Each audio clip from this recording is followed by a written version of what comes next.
I am the ironing man. Run, run, run as fast as you can. You can't catch me, I'm the ironing man. Doodly doo doo doodly doodly doo. Toodly doo. I'm an ironing man. Iron, iron, iron as fast as I can. Don't put me in a frying pan. I'm not the frying man. I'm the ironing iron man.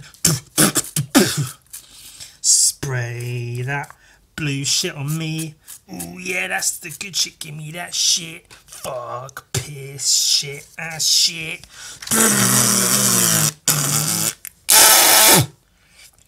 Add some genuine me spit into the piece, into the penis piece.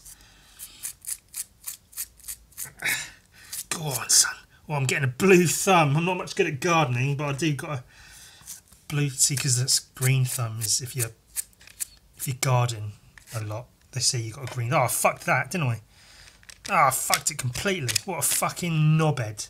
What a fucking knobber. I was supposed to keep the spray effect going. Oh, I fucking ballsed it right up.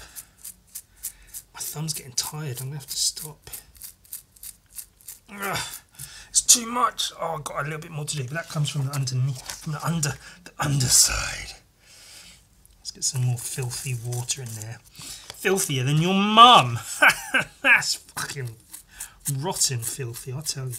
God, it is getting... I guess that's why people use like a bit of card or something usually, don't they? Maybe not usually, but sometimes. Oh, this works loads better. Jesus, why haven't I been doing this the whole time? Because I'm a moron, obviously. Oh, excuse me for a cock. I need to work the thing.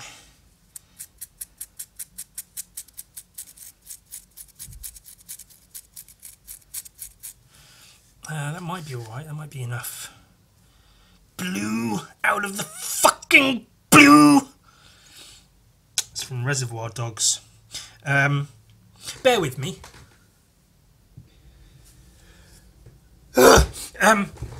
I just went and cleaned up just a little bit, just a little, just to, you know, I don't mind being a filthy, rotten, little, dirty, stinking, nasty, filthy, rotten, dirty, little, shitty, filthy, nasty, rotten, little, dirty piece of turd. But you know, I don't want my hands caked in paint right at the start of my painting the paint. I might have used too much paint. It might have been too thick and globular for what it is I'm trying to do. Let me see.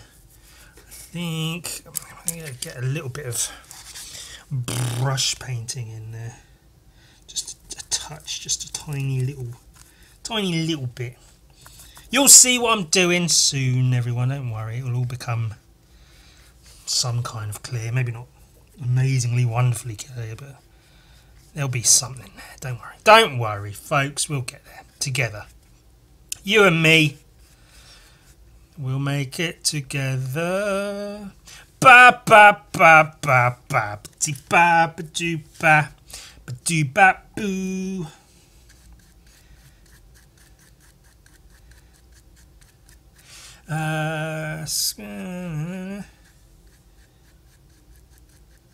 Yeah, that should be alright. That's fine. Fucked up a little bit here, but it's whatever. And then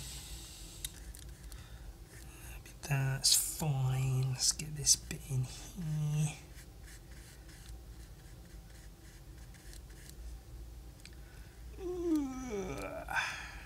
It's ultramarine blue largely, but with a bit of phthalo blue, my favourite blue, just because of the stupidest name I've ever heard. I know I pronounce like phallo or something. Phallic blue. Dick Blue. Hello, my name's Dick Blue. Oh, I bet he did. I bet he blew a dick. I bet you suck penises all the time. This is really getting away from the whole point of what I was going for, which there isn't much of one. I can say that confidently. Much of a point for any of what I'm doing. A little bit of just tone in there. That'll all get painted over, so that's sort of fine. That'll be painted over that bit. That'll be painted over. That'll be painted over. Right, that should be all right. Okay, right. Right up the Harris. Did you ever play a PS1 game called Hogs of War? It's really funny. It's like Worms, but like 3D, and it's all pigs.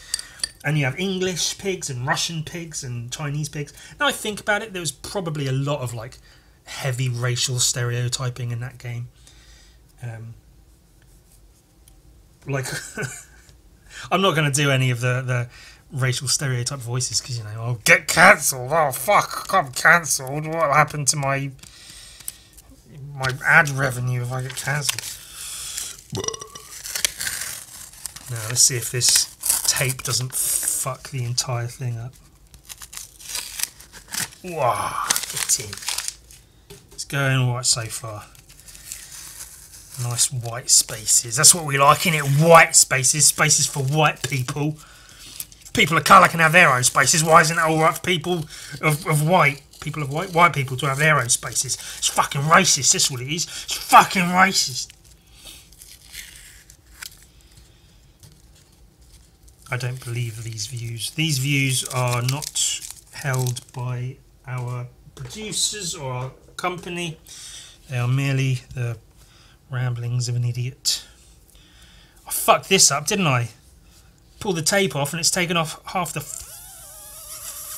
fucking drawing. Which I'm going to need to redo. God damn it. And I can clearly see this drawing is really out of... it's way too big. Way bigger than it should be. Oh well. This is a commission I'm working on. So it should be... I should put some effort into making it good, shouldn't I? Some. How about none? There you go, how about that? How about that, you cunt? How about I put none effort into this fucking thing? Let's recreate the splatter effect by hand. What could go wrong?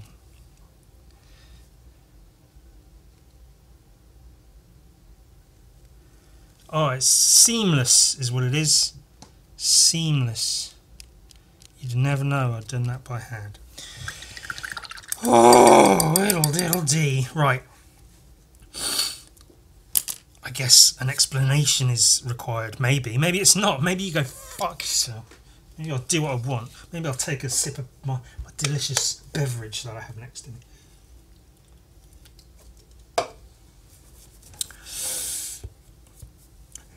This is a page from a heavy metal Dread comic, which I believe, were they all published in like the Dread magazine or something?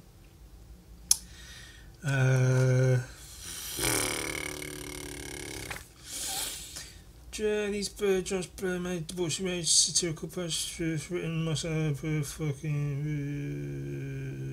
But it's from. It's not necessarily from this book. This book is a collection of some of those stories. Bisley Dread, but like gangster Dread, all blood and violence. I mean, Dread's a lot of sort of blood and violence anyway, but more blood and more violence. I think these were published originally in the Judge Dredd magazine when it was allowed to be a bit more adult and violent. Like Santa Claus getting shot to fuck. Fuck you, Santa. That's what I think of Christmas, actually. Like, legitimately, fuck Christmas. I don't give a shit about it. Fill it full of bullet holes. That's what I say. You can see there's pages like this where he's just really quickly, like, did this in an hour, probably. Markered pen drawings, boots, or whatever. Quick, large paintbrush strokes. Just get it all in. As barely person-shaped. Yeah, someone commissioned me. Obviously, I've done a few Bisley copies over the recent time, and someone commissioned me to do a full Bisley page, which I gotta be honest, I'm not necessarily disappointed, but when someone says, can you do a Bisley page, I'm like, oh shit, there's so many like cool killer classic Bisley pages I could paint. And then when they asked me to paint this one, I did think it a little bit, not obscure, but a little bit like, really, that one? Out of all the Bisleys, that's the one you want me to paint? But yeah, that's totally fine, you know. It's just fucking fun enough, and it? It's got some asses and tits in it, so that's all fun and games. We like that bit of TNA. There's a bit in The Simpsons where Bart's up. Maybe he's not up late at night, but he's watching TV, and he clicks onto one channel and there's like bikini girls dancing, and he goes, "Ooh, TNA." TNA standing for tits and ass, which is quite funny that Bart is like, "Hey, tits and ass." I mean, he's a 10-year-old kid. They know what tits and ass are, as they should. Just getting a little bit of underpainting done. You know, the classic. Oh, what's that? What, you're doing the red colour underneath all the other colour? Because you're a cunt, that's why. None of your fucking business. You don't understand. I feel that way a little bit at times, because everything I know how to do, I learned how to do by like finding it out, not by asking people, what's this? How do you do that? What pen do you use? I saw paint being used, and I was like, oh, okay, that's paint. This is acrylic paint. Maybe I can make it look like that. Oh, I can. Okay, cool. Let me continue that and see if I can build on that. And if I see a pen being used, I go, well, I can see it's, you know, a black ink pen with like a brush kind of tip. I'll look around and find pens like that and see if I can find one that does what I'm looking at be done. I didn't fucking ask. I didn't go, oh, what's that? How'd you do that? How'd you paint, Ewan? How'd you do art, Ewan? But at the same time, maybe if... and this, of course, this is all I learned to paint, I guess, if you can call it that. More or less before Instagram was really a thing in my life, at least. The early days of Instagram was when I was really getting into learning to paint, and I didn't necessarily have the community that I do now. So there maybe just wasn't people to ask. So I don't know what the fuck I'm talking about. Point is, asking people how to do shit is fine. You know, if you have questions, you have questions, and you should be able to ask them and get answers. That's totally fine, cool, fine, whatever, cool, fine. But I feel like you've got to take personal responsibility for your shit. And if you want to learn to paint or draw or whatever, you've got to just fucking jump out the nest, as it were. You've got to take the leap and learn the shit on your own and figure out how to do it. Plus, people love to throw around the term self-taught. And I think self-taught can be good in its own ways. It can be. There's a lot of people who declare themselves as self-taught artists, and you look at their work and say, yeah, I know. Ooh. Not to say these particular artists are bad necessarily, but sometimes they're not necessarily good. All of that is to say, fucking leave me alone. Stop asking me how to do shit, you cunts. Fucking figure it out yourselves. Figure it out your fucking selves, you pieces of shit. You fucking cunts. I'll fucking kill you.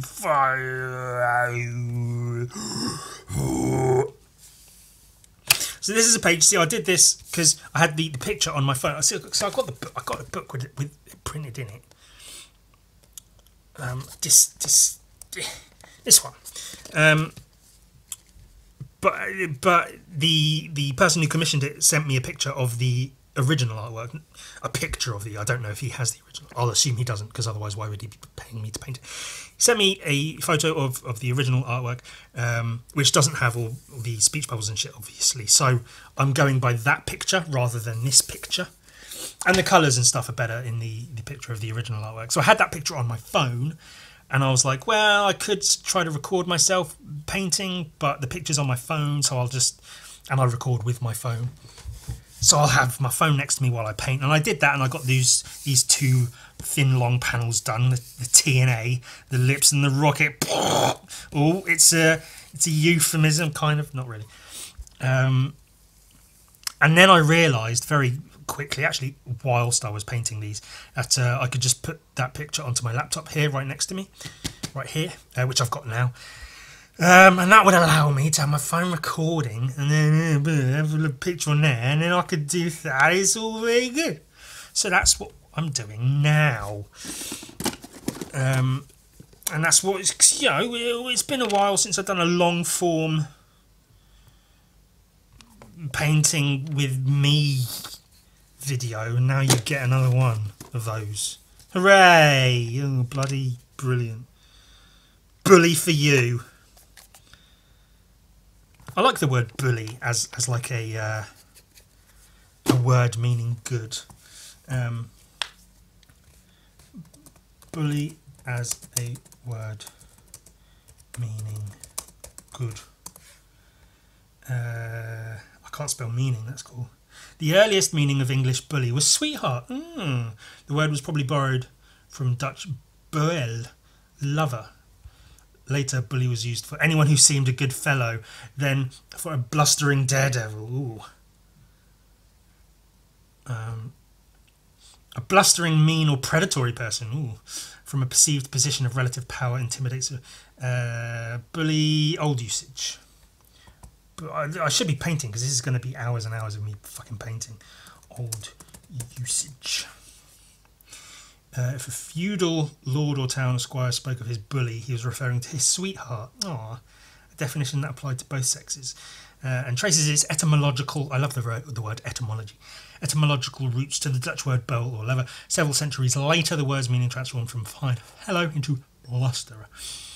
So it used to mean fine fellow. Oh, you're a bully. You're quite the bully. Bully for you. Bully good, bully boo. But now it means you're a cunt. It's also a video game, a really fun, like GTA in school. Oh, GTA 6 controversy. Is it woke? Fucking shut up. I hope it is woke, just again, because it will piss off the people who should get pissed off, because fuck them. Anyway, not to get political or anything. Oh, I've lost the photo that I'm copying from you. So I'm doing a copy of that page for somebody. For whatever reason, they want a copy of that page, and I can imitate Bisley's style, at least in part. So I'm the man for the job, evidently. This grey to be a bit more blue. Cobalt blue, black and white, grey blue, blipe.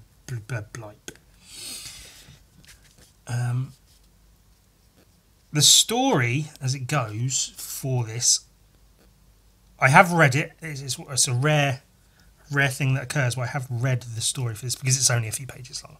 So I can just about manage that. It needs to be even more blue. Christy. Oh, Christy! It's about a deaf, dumb and blind boy who plays pinball, but in this case, he goes on a love machine, which is a thing they built into their Judge Dredd world, I guess. I'll go over it in a bit. Let me actually do some painting first, because I'll go through it and I'll show you the pages and I'll run you through the story, just so you've got some kind of context of what the devil it is I'm actually bloody doing. So you don't just look at it and go, what is this? What is going? Because it's with a page like this, it would be very easy to just look at it and think, what the heck is happening? And what's happening is serious business. But you know, not really. Or maybe it is. I don't fucking know. Again, this is another one of these videos where I've just got to fucking say words for however long it takes me to do the fucking thing. So bear with me if I start babbling and shit. I'm just trying to do a thing. Christ. this is an old guy who's squeezing a kid. It doesn't sound fucking good, does it? In fact, that sounds fucking bad, I'd say. Christ.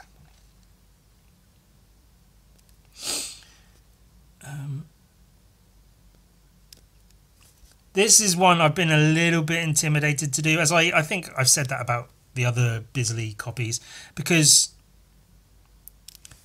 well, for one thing, this one in particular, there's a lot of detail, a lot going on, and I don't necessarily have a problem with painting detail. It's just sort of more work for me, and I dislike it for that reason. The more shit going on, the more like times you've got to mix colours and get shit right, and the more shit you have to do, the more room for error there is. So there's more chance for me to fuck things up. Like I noticed here, I've drawn these characters. I don't know if I drew them too big or I just, because this guy looks alright. He's quite close to the edge of the page, but then these two are supposed to be further back, so maybe I drew Dredd wrong. I just got the proportions a bit fucky. It's not the end of the world. Once it's all painted, you know, you won't notice unless you compare it one-to-one with the original page. And if you do that, you're a psychopath. Or maybe you're not, I don't know. If somebody produces a piece of work that they say, this is a copy of this other piece of work, then I guess it's perfectly reasonable to go, oh, let me have a look at how close a copy it is. I guess that'd be fair, wouldn't it? I don't know, or care. I don't give a shit. I'm going to do this panel by panel, which may or may not work out in my favour. I guess we'll see. Typically I'd go, right, let me paint all of the blue highlight effects, then the skin bits. I might do that with the skin. We'll see how I go.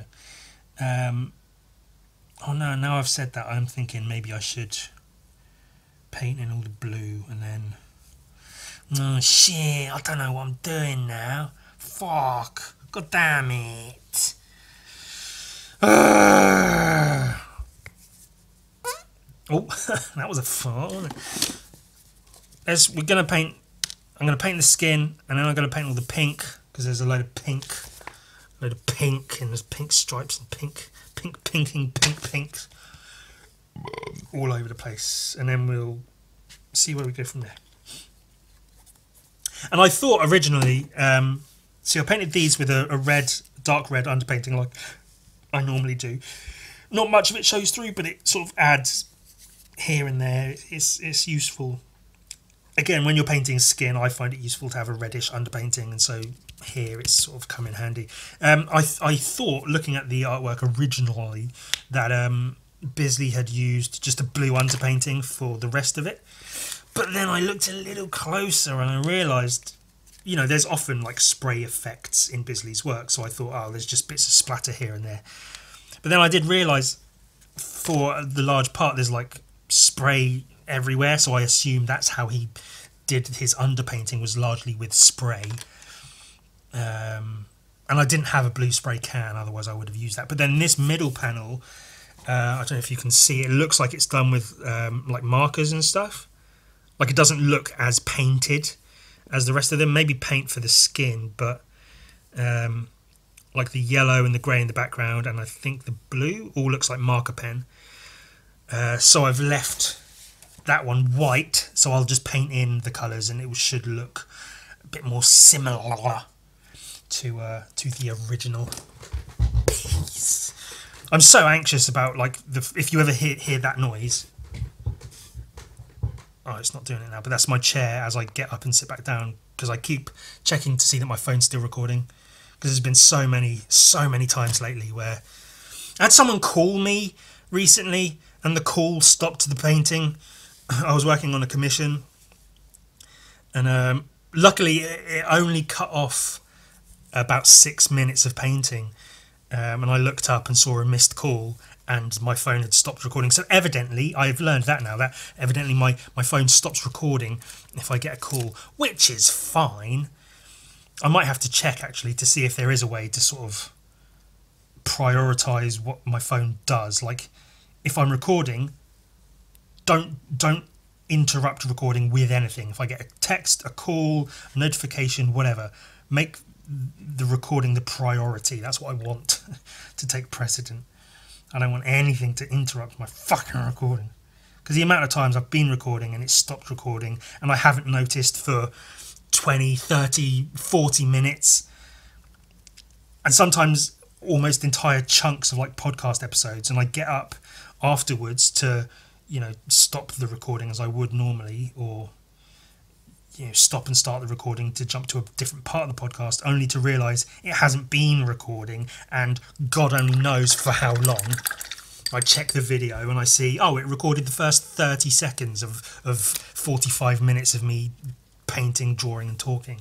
Brilliant. Bully. How bloody bully. Bully bloody brilliant for me. The colour looks a little bit duller in these kids' faces.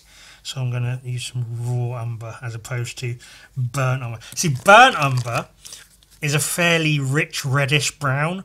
I'm holding the brush in my teeth, hence talking like I'm Steve Buscemi in Fargo. Are we square? Are we square? Whereas raw umber, as you might be able to see, is a much duller, more earthy kind of tone. So if I see that the colour in a picture I'm copying is a bit more dull and almost greyish, then I'll throw the raw umber in there as opposed to the burnt umber.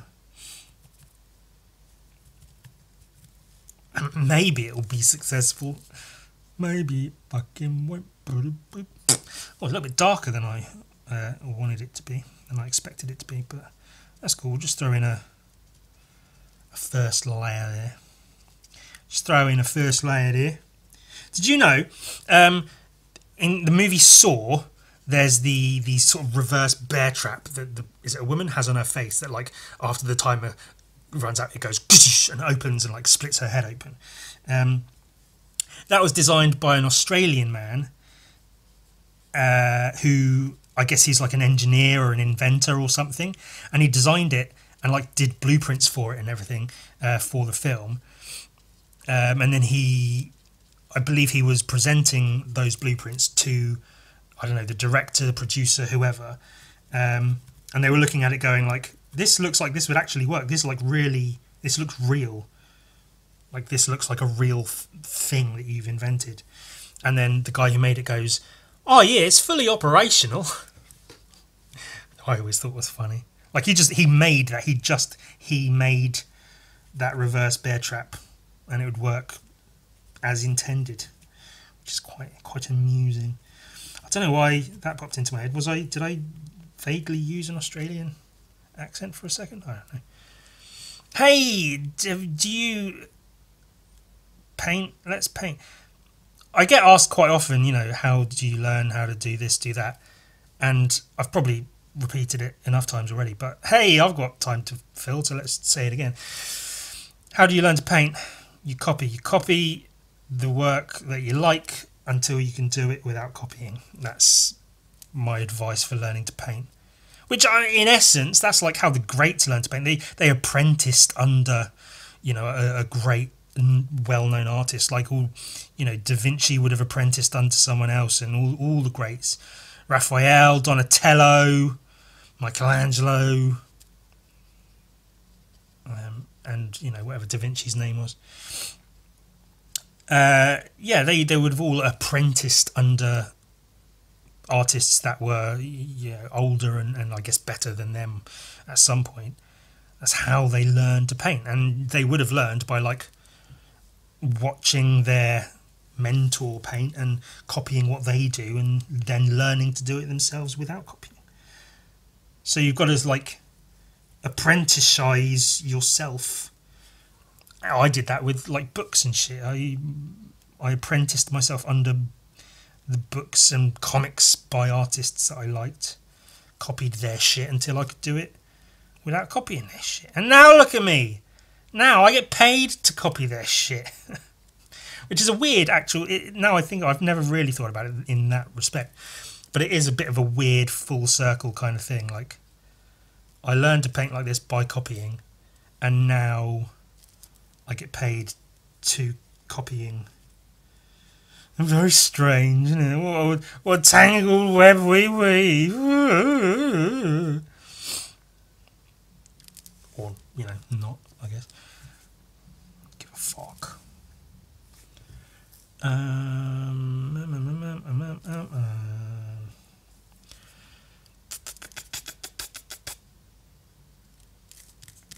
Trying to mimic the tones that I'm seeing in this image. There's a little bit of like white dot highlight here and there, which will add quite a lot to the form and such, so I don't think I need to do too much more with those. They got like pinkish kind of nosies and stuff, so I'll get those in. Pinkish brown.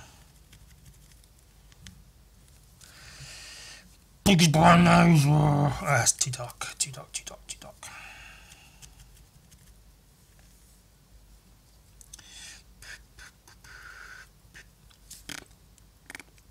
That's better.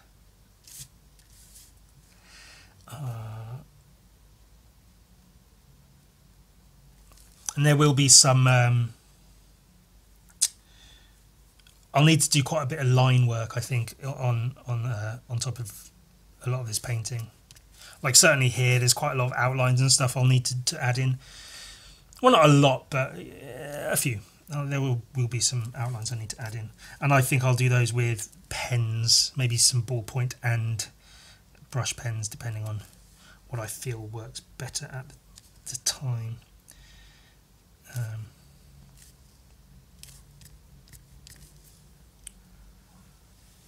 Fucking.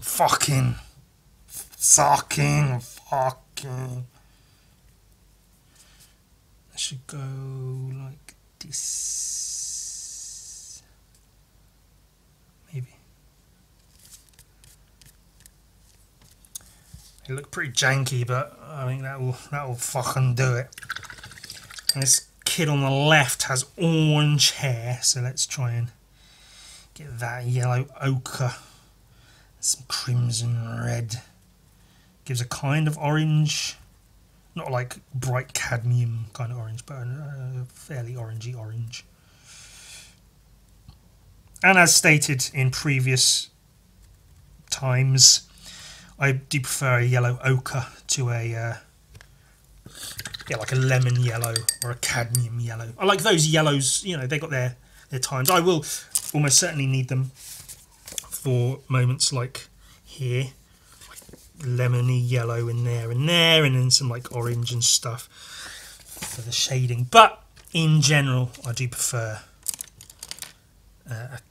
a yellow ochre, again, more earthy. And that's for the same reason I use dirty water. Just it gives it that dull earthy tint that I like, rather than it all being bright and colourful. And sometimes even with that, my pieces still end up looking bright and colourful. Sometimes a lot more bright and colourful than I intend or even want. But then by the time I finish the piece, I just say, oh, fuck it. Okay, this is a bright, colourful piece then, fine. It won't be as dark and dreary as I kind of want it to be, as I'd envisioned it in my mind. Am I still recording? Yes, good. Oh, imagine if I wasn't. Wouldn't that be a fuck? Let's get their eyes.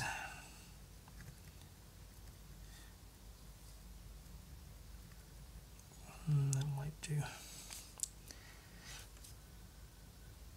That's one thing I've learned from painting, is like never to do eyes just white. I mean, sometimes I do, it depends.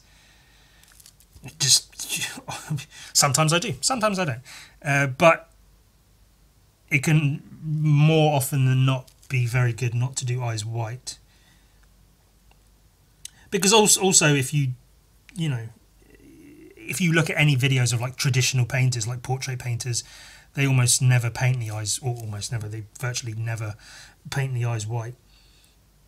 They paint them all kinds of crazy colours, but just much duller than a white, because that way when you add in like the white highlights, the shiny parts, they stand out a lot more. And it does, I mean, in this instance, this is very cartoony what I'm doing, so it's not necessarily applicable, but and those eyes are supposed to be round, but I'm really not not achieving that. Oh yeah, I'll go around it with a pen later on. It'll be fine. It'll be fine.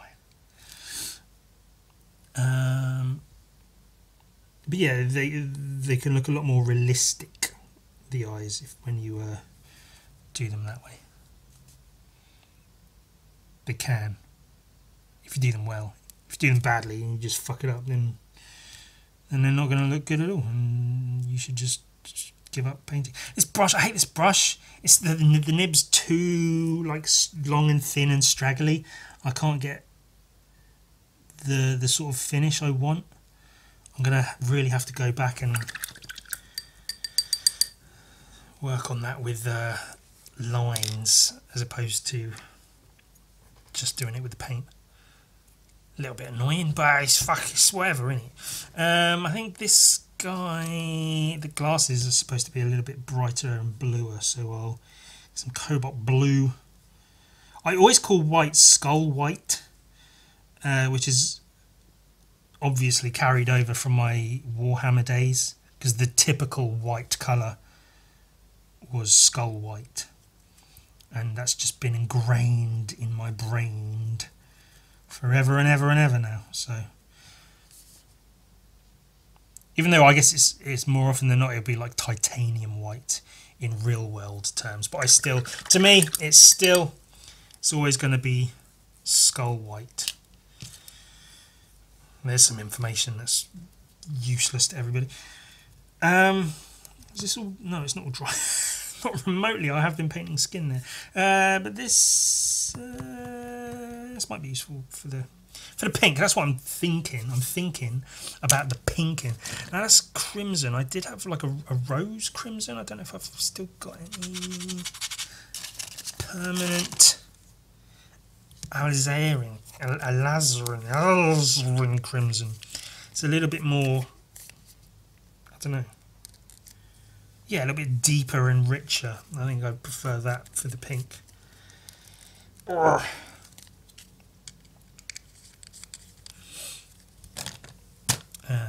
Squeeze out some more white just so I've got plenty to go around.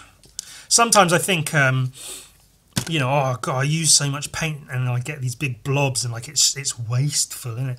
But then you see some professional artists with if they're using oils or acrylics and they've got palettes that are just literally heaped fucking mountains of dried paint, and they squeeze a little bit more paint on top of that mountain and then scoop a bit off, and because you know you can sort of vaguely roughly plan how much paint you're going to need for a thing, but ultimately you don't know, so you squeeze some out, you use as much as you need, and quite often there's some left over, and you don't use all of it by fucking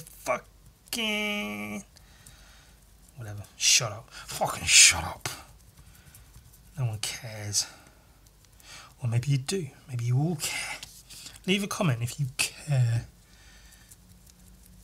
Leave a comment if you don't care. Or get my engagement up. Oh, let's go. Let's engage. Or fucking not. Still, it's not as... I don't know. I feel like I need to add like blue to it. Make it a bit more purpley. A bit of ultramarine in there. I might fuck it up completely, but... Oh no, I don't think that was the answer. No, not at all. Oh well.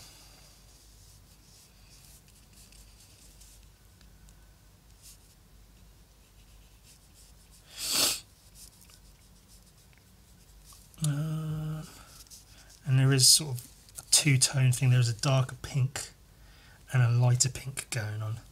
It's not as rich. It doesn't feel as rich as it should. I don't quite know why. I don't know how I can get the richness that I'm looking for. Maybe he used an actual pink paint instead of red mixed with white, because then a pink paint would be richer than a homemade pink. Very strange. Well, not that strange, but fucking whatevs. Get the lighter pink going. It's only a bit lighter, but it is lighter. Ooh.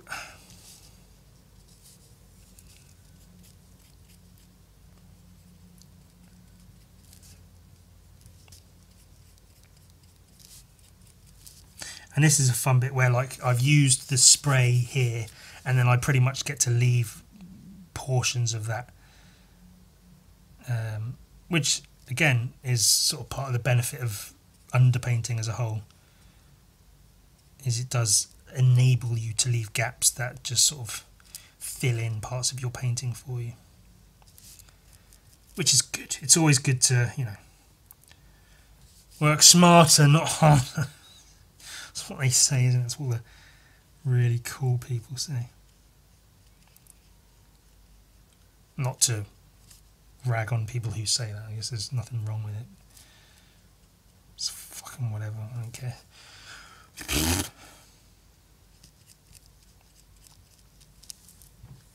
Maybe this is too light. Maybe I don't know what the fuck I'm doing. Well, no, I clearly do know what I'm doing. I just... sometimes stuff doesn't work out quite as you'd sort of planned or hoped, and you look at it and go, why isn't this working out quite as I planned or hoped? Why am I bothering? Should I give up? But then you say, no, I will not give up, because I got paid to do this, and therefore I can't realistically just give up. I have to do the thing. But of course, if I'm painting my own painting, my own invented thing or whatever, and the colours don't look quite as I originally planned, or, you know, it just doesn't come out quite as I'd envisioned, then ultimately it's like, yeah, it's whatever, it's good enough. But then when I'm trying to paint something that already exists, if I'm trying to copy an existing piece of artwork, I feel like there is I do have a line, a bar to reach. It does have to... I need a certain amount of accuracy, you know, especially if someone's paid me, like, copy this for me. Which, again, is a little bit strange. It is a little bit of an odd request. But at the same time, I get it. Like, you know, if there's a page you like and you're clearly not ever going to be able to afford the original artwork, but there is someone you know can kind of do a fairly decent reproduction of it, then do that. Get them to do that. Why not? Like, absolutely, why not? You know, that's what prints are. You know, you can't buy a painting, but you can buy a print. And I guess this is just a slightly more extravagant version of that, isn't it? So yeah, you know, I can say, oh, it's a bit of a weird request, isn't it? Can you just copy someone's artwork for me? Like, that's a bit weird. But then if you think of it like, well, you know, if the person would buy a print of that artwork, if it was available, you know, obviously, I was going to say prints don't exist of, like, individual comic pages. Obviously, they do. But in terms of just the artwork itself, people don't really print full pages of original comic artwork, which is a shame. I mean, because there's a lot of pages I've mentioned that would make for amazing, like, standalone pieces. It would be lovely to be able to get hold of some of them, but yeah, you're not going to be able to afford original artwork, so buy a print. But if there's something you can't get a print of, fucking do yourself. And that was always like I used to do somewhat annual Hulk portraits. So in my bedroom I'd have like a big Hulk painting a big Hulk face. Often they'd be made out of like spray paint and splats and stencils and all kinds of shit, because I was that way inclined at the time, my more experimental phases. But yeah, on bits of wood, bits of card, whatever, and I just have a big Hulk face, a big screaming Hulk face in my bedroom and bedrooms. I had them during like university and stuff. Often I'd hang them over my bed, so it was just like a big Hulk face leering over my bed, which was quite cool. And you know, I could have tried to buy like a Hulk poster or something, or print or whatever. They probably exist. Big Hulk face poster, Hulk face print. Let's have a look, shall we? Hulk face poster. I was kind of hoping it would show Hulk Hogan. Just Hulk Hogan's big, stupid, idiot face on a big poster. Oh, 18 inches. And yeah, that's almost exactly the sort of things I'd paint. If you do that now, Google image Hulk face poster and look for the big, screamy faces. And that's pretty much exactly what I painted. But granted, probably not as good as that. So yeah, you can get Hulk face posters. But, you know, I was just some dumb kid. I wasn't really buying shit online or buying shit anywhere. Plus, I can paint. Why am I going to buy someone else's Hulk face artwork when I can just make my own? Like, it just makes so much more sense to just paint my own. So I paint my own. Because it made fucking sense to just fucking paint my own shit. So if I wanted a print or a piece of artwork on my wall or whatever, I just fucking paint it because I can. Like, why? Given the opportunity nowadays, now I have many more friends that are artists that I'd like to support where I can.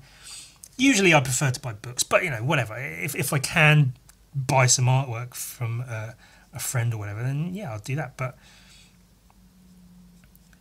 if I want a specific image on my wall or whatever, I'll paint it. And that's always been the case, because that's part of being a fucking punk and a fucking gangster, innit? You just do it yourself. It's DIY culture. Why am I going to buy some other cunt shit when I can just shit it myself? Jesus fucking Christ. And if there's an artist you quite like and they can produce a piece of artwork to a particular brief, particular style that you want, then yeah, I see no harm in getting them to do that. Especially when that someone's me and you're giving me money. We all love bloody money, don't we?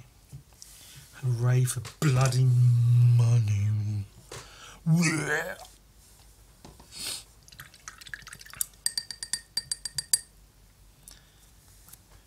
I feel, is that...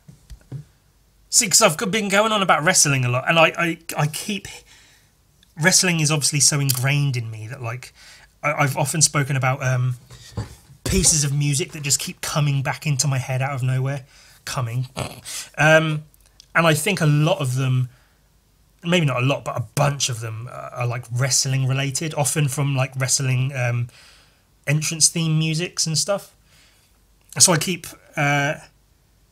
That's a common one. If I like tap my toothbrush on the side of the sink, or I tap my brush here, or fucking cutlery or whatever, it's very often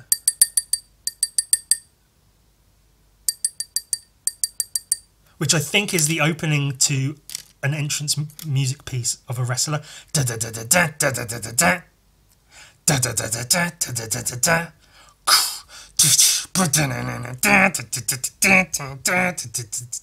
Is it Taz? It might be Taz. YouTube. Where you at, YouTube? Where the fuck are you?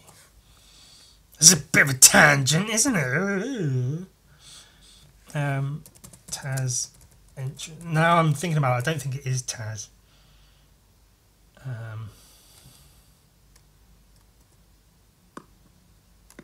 Nah. I forgot it had all of this nonsense.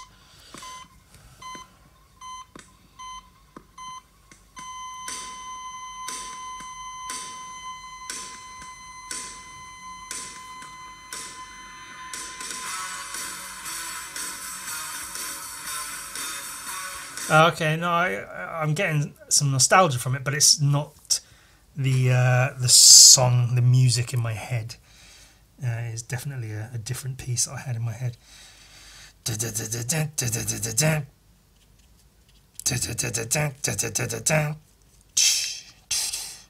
If anyone hears that and knows what the fuck I'm talking about, please do let me know. It's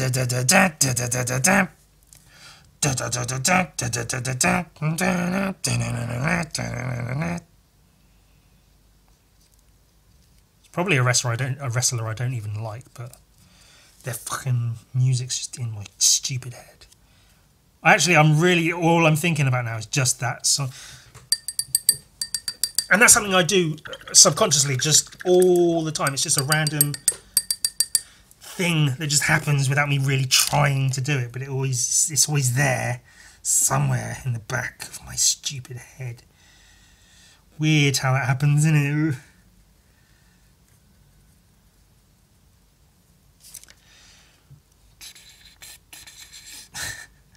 That's all that's in my head right now.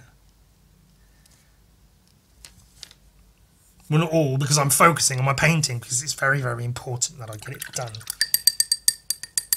I'm not... See, because now I'm conscious of it, because I was about to just go... But then I thought, well, no, now I've got to do it, because I said I do it all the time. I don't do it literally every time, but every now and again. Jesus Christ. Fucking...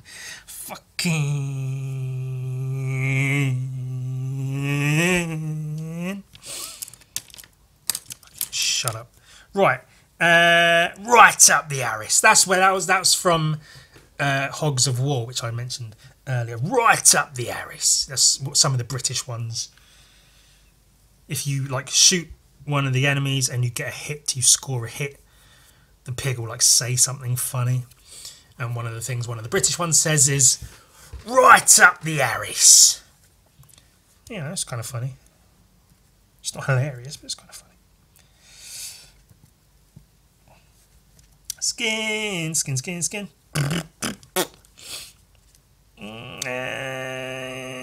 Yeah, that'll do. I'll put a lighter coat over this. This will do for like an undercoat sort of thing.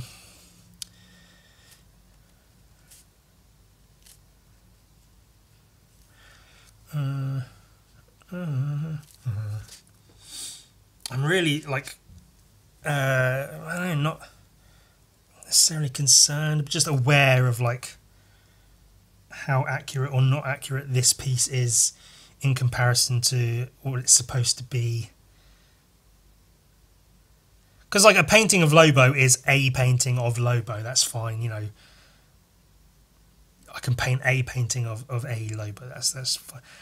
When it's a whole page and, you know, 1, 2, 3, 4, 5, 6, 7, 8 panels, and they've all different stuff going on, and they're all done in different ways. This is white with markers, this is splats and blues, this is greens and pinks, and it's not just Lobo here. And even if like the proportions are off in terms of where it's placed on the page, I can just crop it and it's fine. But if the proportions are off on this bit, then that affects the rest of... There's a lot to take into account when copying other people's artwork. Which, again, is something I highly recommend you do. If there's art you love, steal it, copy it, make it your own. Ultimately, do it yourself. Just do it. God, that's a cool slogan. They should put that on a t-shirt. That's quite a cool phrase, isn't it? Just do it. Yeah, just do it. Like, it's just about just having the wherewithal to just do it. Like, don't let your dreams just be dreams. Get out there and make them a reality. Just do it.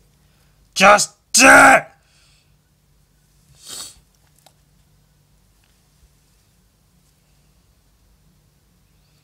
Would be quite funny if somehow I got like a Nike sponsorship.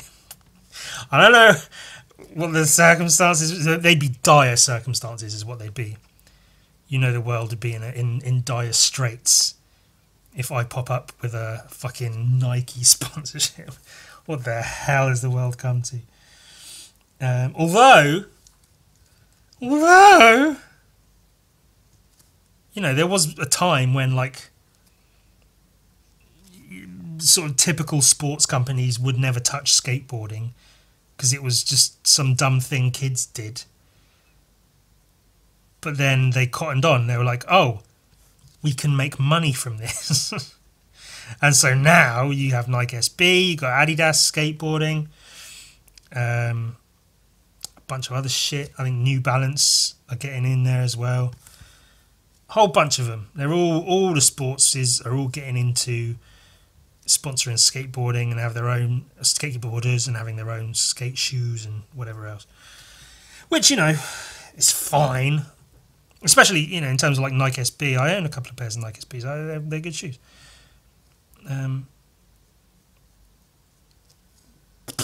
Corporate whore that I am. Shilling for Nike SBs.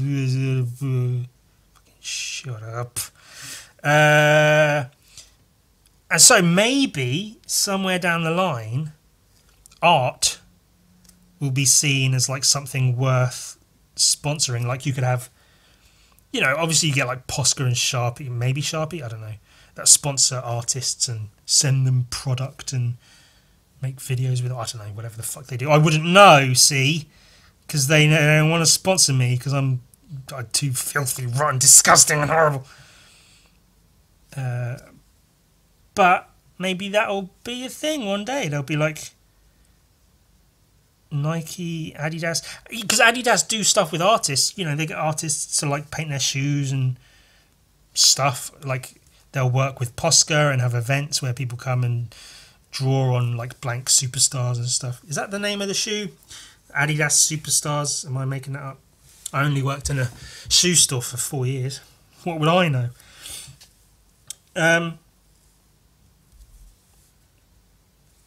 But yeah, so they do some kind of art involvement. But it would be pretty funny to have like, if I was basically this is leading towards me saying it would be funny if somewhere, some way, somehow I ended up falling into a Nike sponsorship. And I had like a little jacket with like my artwork printed all over it and a Nike swoosh on the, you know, like an embroidered Nike swoosh on the tit, just on the little like chest area, just a little one. But then like my art, scribbles and drawings all over it. You know, like Mr. Doodle with his doodle suit, with his cool suit covered in his doodles like he does. But good art instead. Oh, that was a shot fired, wasn't it? But it would be funny. It would also be very useful because they'd like basically buy me a house and I could chill and just be like, hey, Nike, fucking give me some money and I'll draw some shit. And they'd be like, cool, let's do it. Maybe that's how it works. I don't fucking know. I wouldn't know. I wouldn't know how sponsoring works because no one wants to sponsor me. I'm an award-winning artist. I should be fucking struggling to read through all of the emails from companies trying to sponsor me. But no, can't have that. Can't have all the tits and the asses, you, and it's got to be child-friendly. It's got to be advertiser-friendly, more importantly. It's all about if the advertisers aren't happy, then, you know, then we're not going to get the money, and then that's... But I mean, yeah, literally, if the advertisers aren't happy, then the company won't get any money. And if the company doesn't get any money, they're not going to have any money to give to me for sponsorships. So I get it. I understand the system. I know how it works. And I know why I'm not sponsored. I am bitter and mad about it, but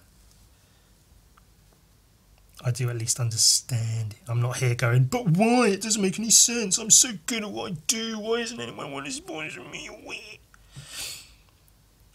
I sit here and go, no, of course no one wants to sponsor me. Boo. Come on. Would you sponsor you, Ewan? Well, I mean, maybe not, but maybe I would. God, imagine that. Oh, I can't wait now. I can't wait to get sponsored by Nike now. Now that I've created that idea in my head out of nothing. I can't wait until that happens. Do you do that? Do you get that? I get that all the time. I invent these things and I go, oh shit, that would be amazing. I can't wait for that to happen now. Knowing like it's not gonna fucking happen. You literally just made it up. Oh, I can't wait till I get to ride a real life Manticore. Oh, I had the thought that it could happen and now it's bound to happen. I can't wait. That'd be amazing. Oh, that'd be, oh, think of that. A real Manticore. Oh, fucking. Oh. A Manticore, by the way, for those who might not know, is a lion with the face of a man and dragon's wings and a scorpion's tail. It's a fantasy creature that appears in fantastical literature. I believe there's a tiny one in Adventure Time. That was one of my favourite little Adventure Time bits.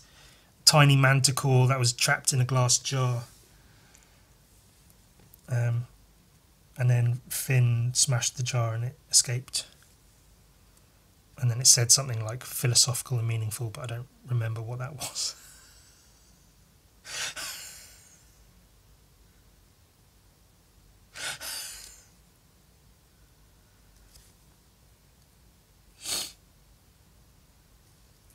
I'll get this quickly done, and then we'll have a little look at a little fucking thing. Alright, so just for some context, let's very, very quickly go over the story. Like I say, I think these were printed in the magazine or something.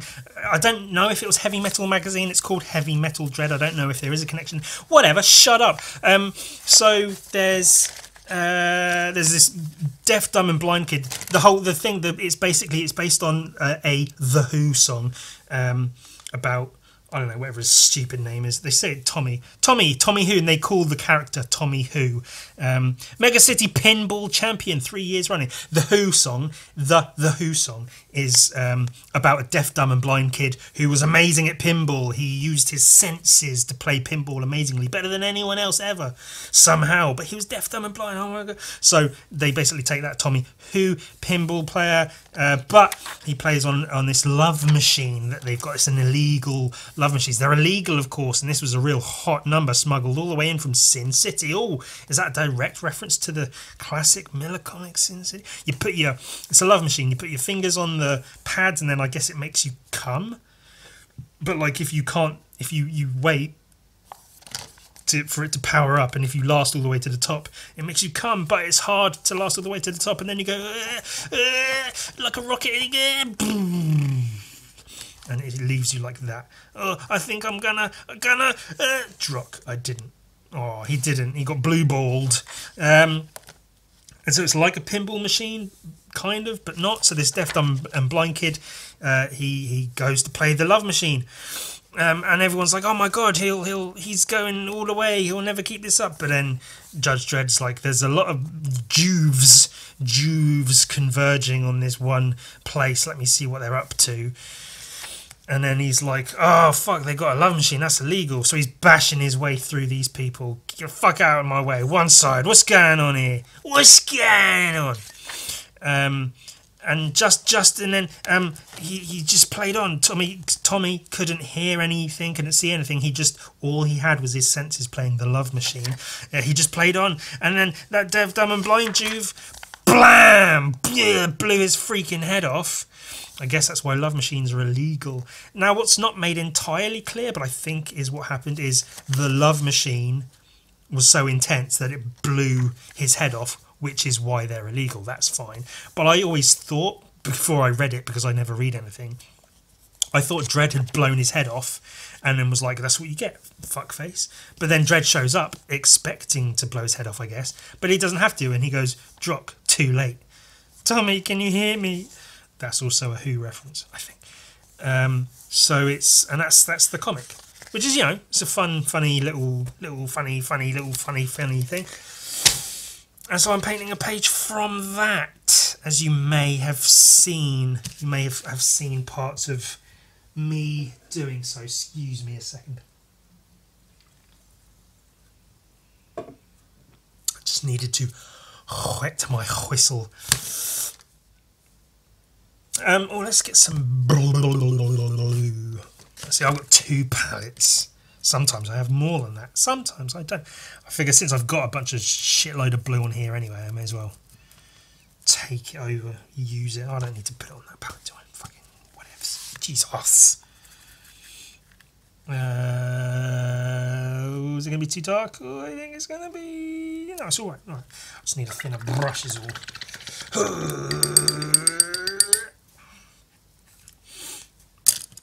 Right. Painting on a white background is really different to painting on a not white background. That's the underpainting does a lot. I tell you. So many questions. Oh, but you're painting over all the detail. How can you see what you're doing? Or why is it necessary to just paint it with one colour when you're going to paint it a whole other colour anyway? What's the point, Ewan? What's the point? Oh, it's almost as if I know what I'm doing. Let me fucking do it. Not that anyone's not letting me do it, but, you know, trust the process, innit? It's that sort of thing. You just got to trust the GD process. Oh, that's blue as well. I thought that was going to be yellow. That's blue. That reminds me of the time I did a picture of Jake the dog, painted his nose yellow, and it took someone to point out that actually his nose is black, Ewan. What the fuck are you doing? And then I was like, oh shit, son, you're right. And I had to repaint Jake's fucking nose, because apparently I'm a fucking moron. It's Jake the dog. How do you not know what colour Jake the dog's fucking stupid dog face is? Idiot. That's me, by the way. I'm the idiot in this scenario. I used to think the word scenario was pronounced scenario, because I knew the word scene, as in like SSCENE, and the word scenario had that at the start of it. So I thought, oh well, it's obviously scenario. I didn't know what the fuck it meant. I'd read like White Dwarf magazines, the Warhammer mags, and it would talk about like battle reports of people, you know, reporting their games, their battles. And they'd say the scenario is this. This is today's game's scenario. And I'd be like, ah, yes, today's scenario is this. Not realising that that's not a word, Ewan. What's a scenario? Doesn't make any fucking sense. Until I think I heard someone actually use the word. Because that's the issue, isn't it? You never hear the words used, so you don't know how they're fucking used. So yeah, I had to, you know, when I actually heard someone use the word, then I was like, oh, I get it. I get it now. It makes so much sense.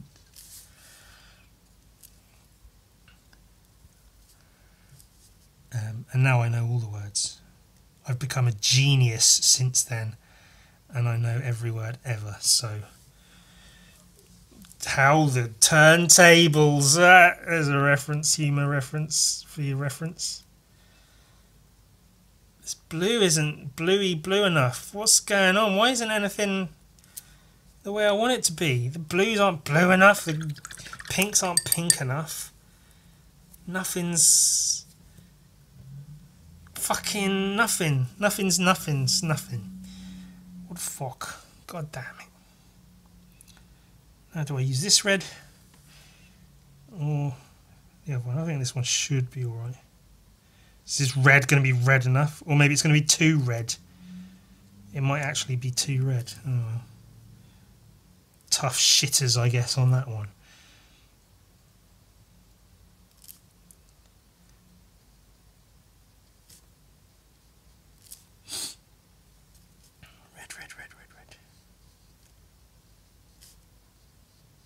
I'm always, whenever I do a dread piece, I'm often, not always, often torn between like doing the red bit of his visor bright red, or doing it more realistic with like lighting and shading and stuff. But then I feel like every time I do it with like shading and whatever, like darker red on the outside and then a bit of orange highlight here and then a white to just make it pop, I feel like it always looks shit, like it's trying too hard, like the paint itself, the image is trying too hard, which is silly, of course, but that's just how it feels sometimes. Let's see if I can fuck around with this blue, because I don't know if it was mixed with something else when I tried to lighten it, or if it just goes that colour. It's a bit better, but it's not as sort of saturated as I sort of hoped it might be. A bit weird. No, I guess it's just gonna have to be that way, innit? What the fuck was I talking about? I literally cannot remember what I was just talking about. Holy fuck! It's Chris Benoit. It has to be.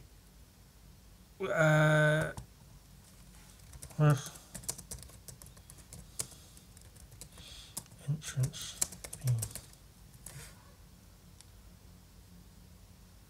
That one.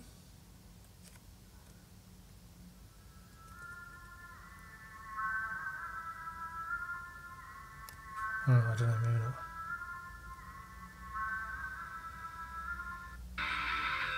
It is!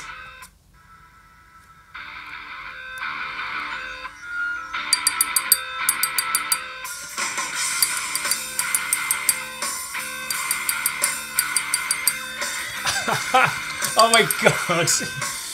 Of all the entrance songs, why did it have to be Chris Benoit's? Oh my god! There's not many wrestlers it could be worse to remember.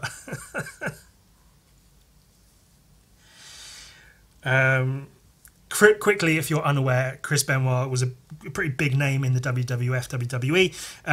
At some point, murdered his wife and children and then himself.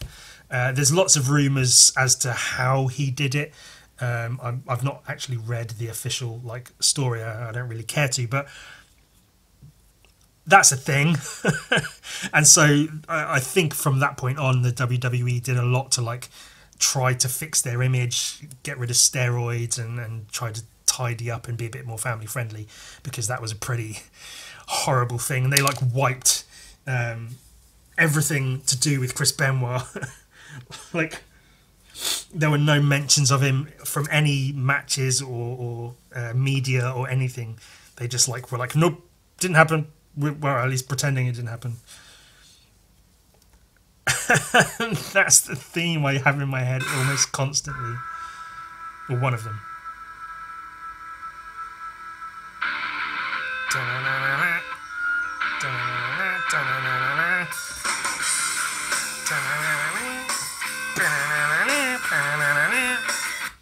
That's pretty funny.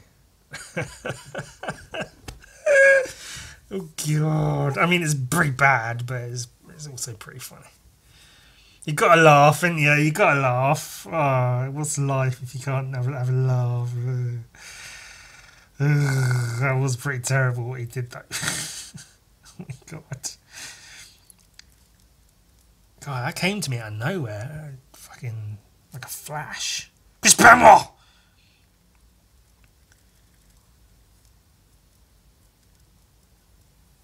I don't even know why that's a thing that I'll do. I'll just... that's a sort of adequate amount of times to knock my brush on a thing, and why not put a little tune to it?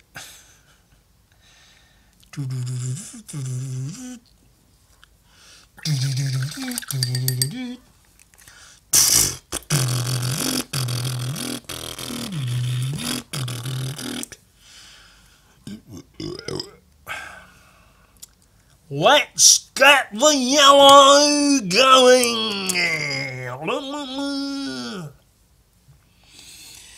And that's another annoying thing about painting lots and lots of little bits of colour is it fills your palette up really quickly, which is why it can be useful to have more than one palette. Oh, that's a good thing I got more than one palette. And of course my palettes are just pieces of card, so it's not like I couldn't have more if I wanted.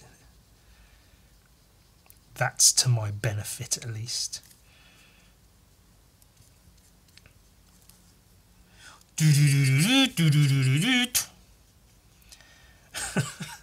I can't believe it's fucking Chris Benoit's entrance music. Jesus. And silliness. Yellow, they call me Mellow Yellow. Quite rightly. I only know that from The Simpsons. I like those moments in The Simpsons because that's where like Homer just walks outside of his house and apropos of nothing, out of nowhere, just goes, they call me Mellow Yellow, quite rightly. And that's that. No, nothing leading up to it, no mention of it after that. It just is what it is. A little aside. Like the little Spanish flea thing. There was a little Spanish flea. A record star he thought he'd be. He had a beat of Jesus, beat of the TV.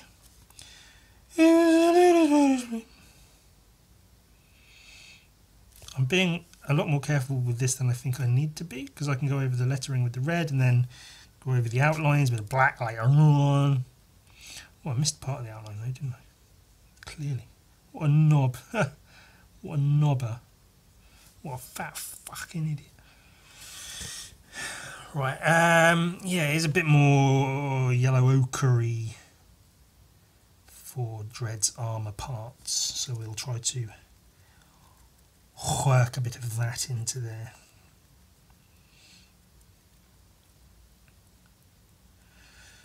Just got Chris Benoit's entrance music in my head now.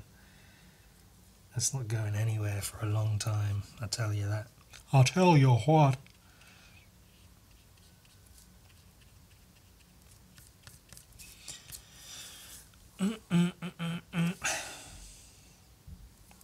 I don't know how long this is going to take. I didn't think it would take too long, but at the same time, it's one of those things where, because there's so much going on the pages, on the page rather, it's like, well, it could take a while. So I don't know. This may be. Well, I guess it's been past an hour already. So to say strap in, you know, it might be a bit late for that sort of talk. If you're not strapped in already, then you know you it's not going to matter, is it? You're not listening to what I'm saying right now.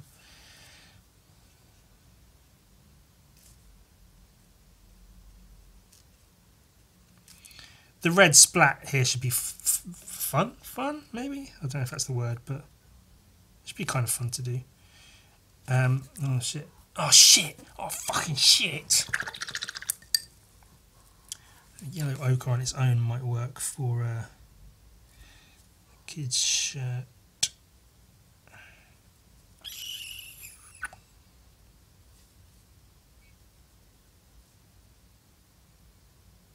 See, when you paint on a white background, you leave little gaps and they shine through.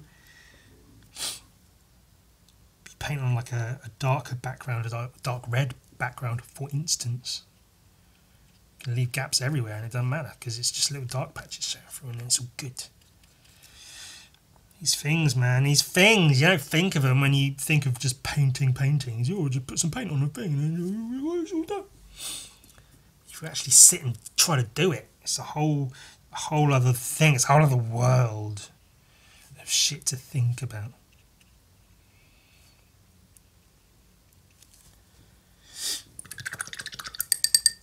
So the red splatter I was mentioning is here. So I can like flick some red paint here, and it looks like it goes over basically everything.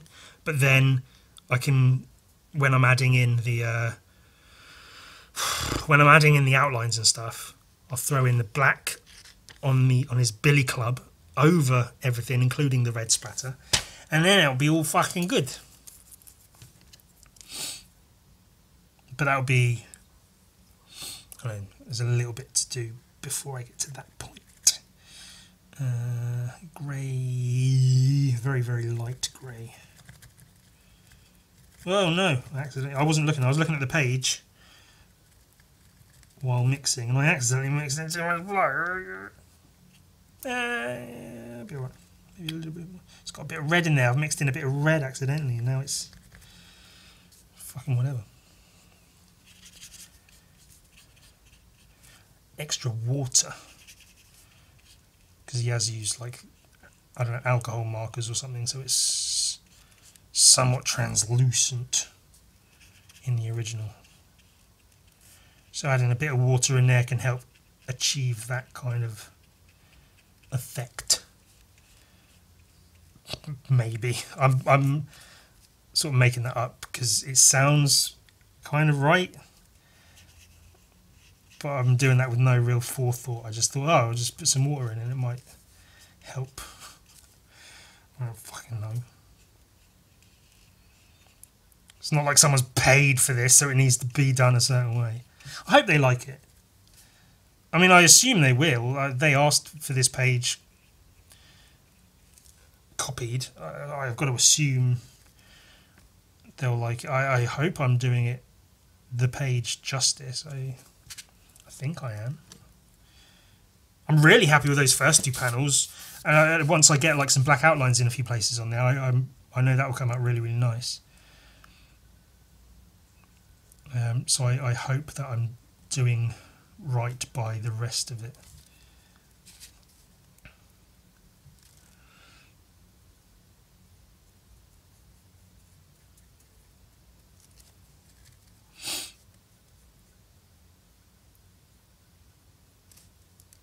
His nose is supposed to be a lot more round than I'm making.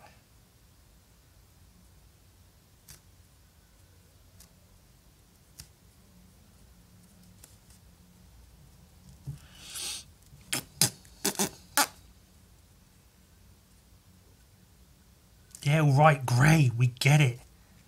Enough of that. Jesus. This is a very, very light blue. Cobalt blue on its own might do okay for that.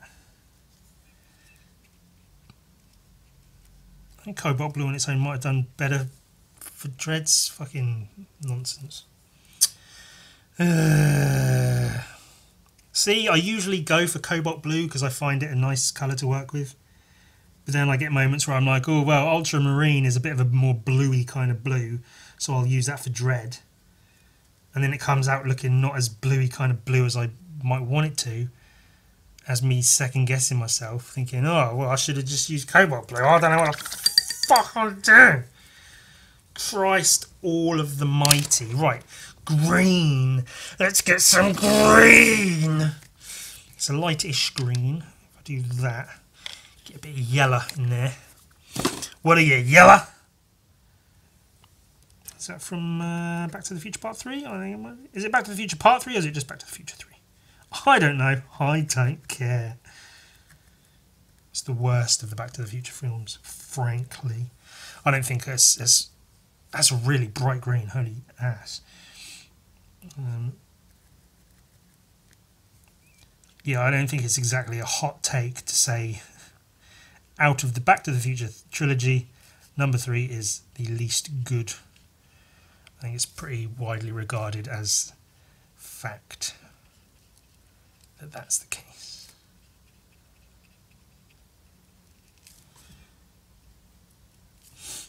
That's basically it for the fucking glove. Throw a little bit of sort of grey in there for these bits. Whatever the fuck they are, the studs or whatever.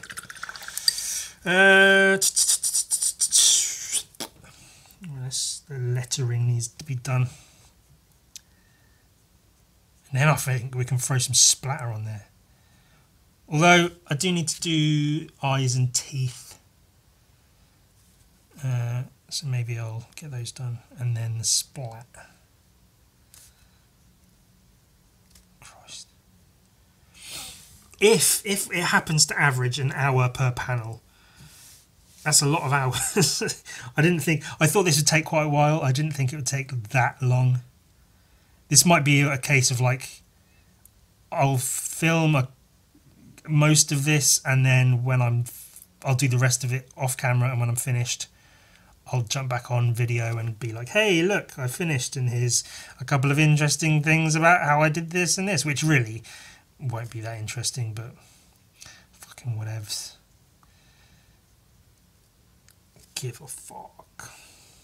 Crack. Oh no, there's some black in there. It's made it not so red. Shit. Well, there's a problem with doing everything the wrong way, and often the filthy, horrible way. You fuck up quite a lot, and that happens. That shit happens. I can do these bits of text. Let me squeeze out some fresh paint, some fresh red, delicious bloody blood red paint, yes.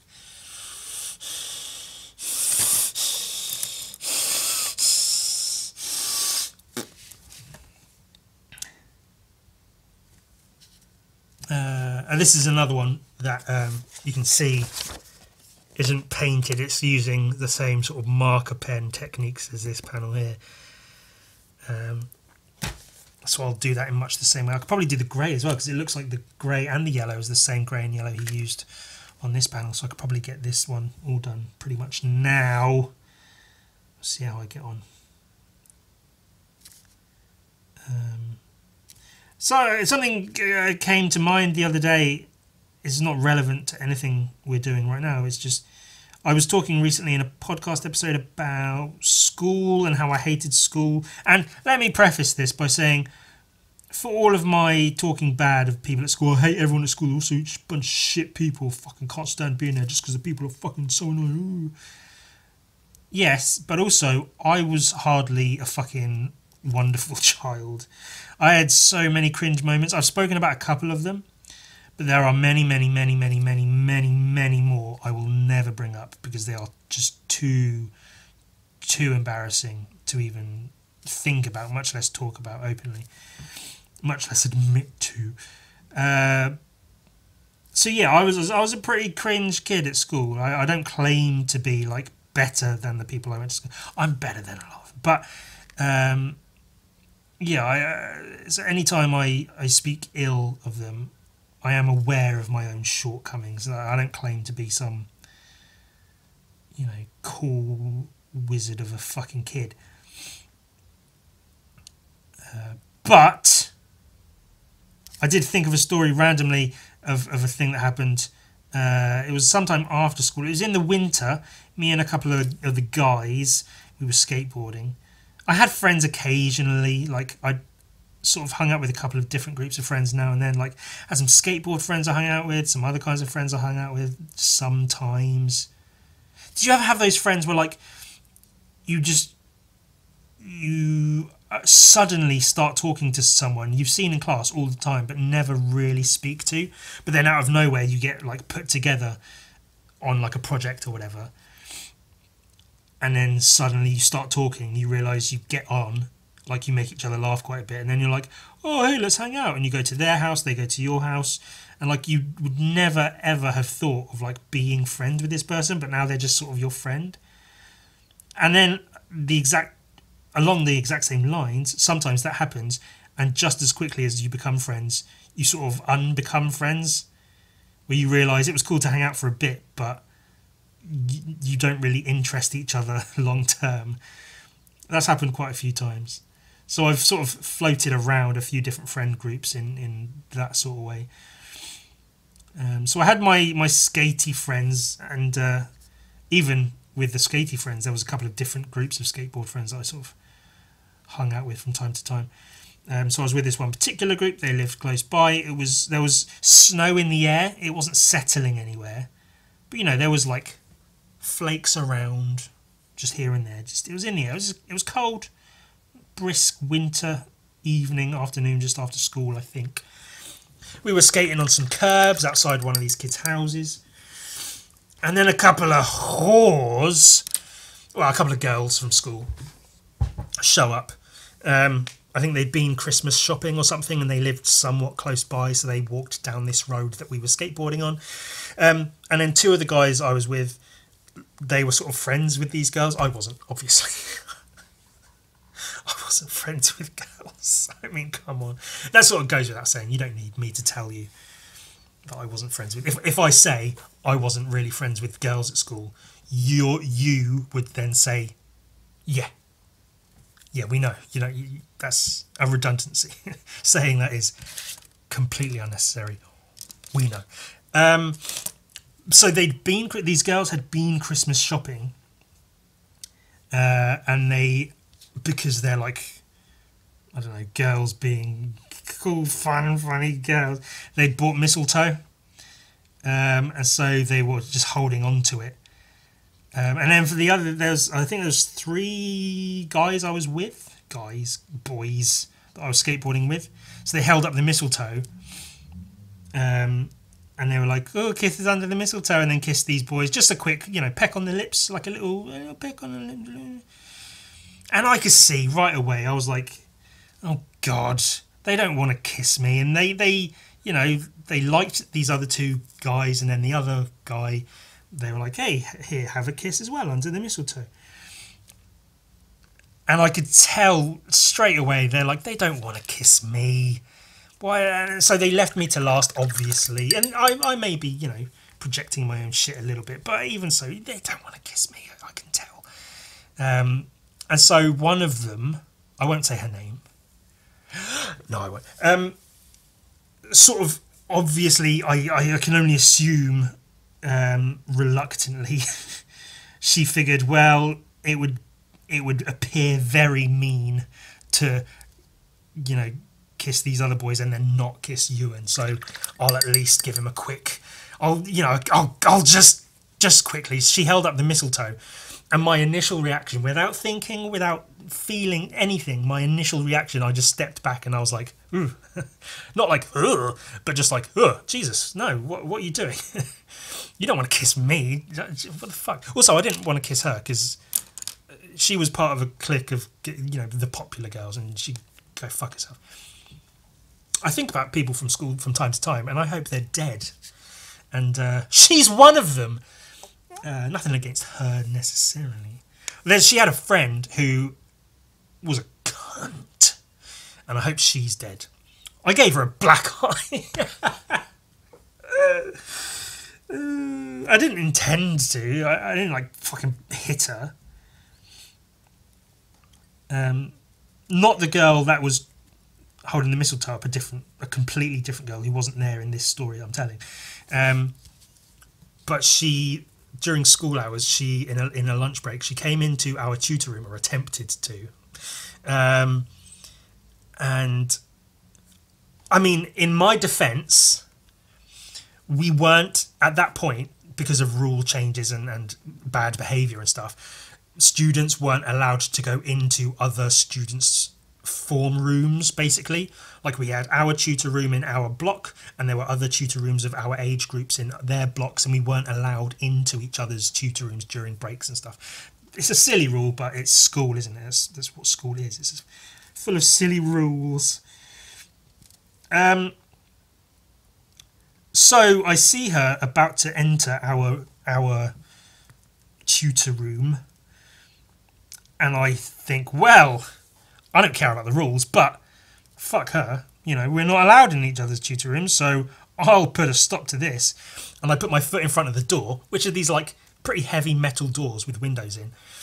The door stops. She keeps on moving, smacks her face into the door, the metal frame of the door. She goes, "Ewan!" She hits me. And not everyone, but a couple of people were like, "Ewan, that's harsh, what are you doing?" And I was like, "She's not allowed in the fucking..."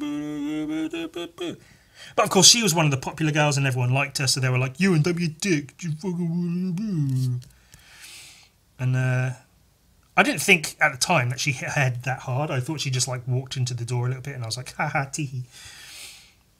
And then she came into the room anyway and spoke to whoever she was going to speak to, and cunted her way through her cunty little cunt business. I'm being really mean. unnecessarily.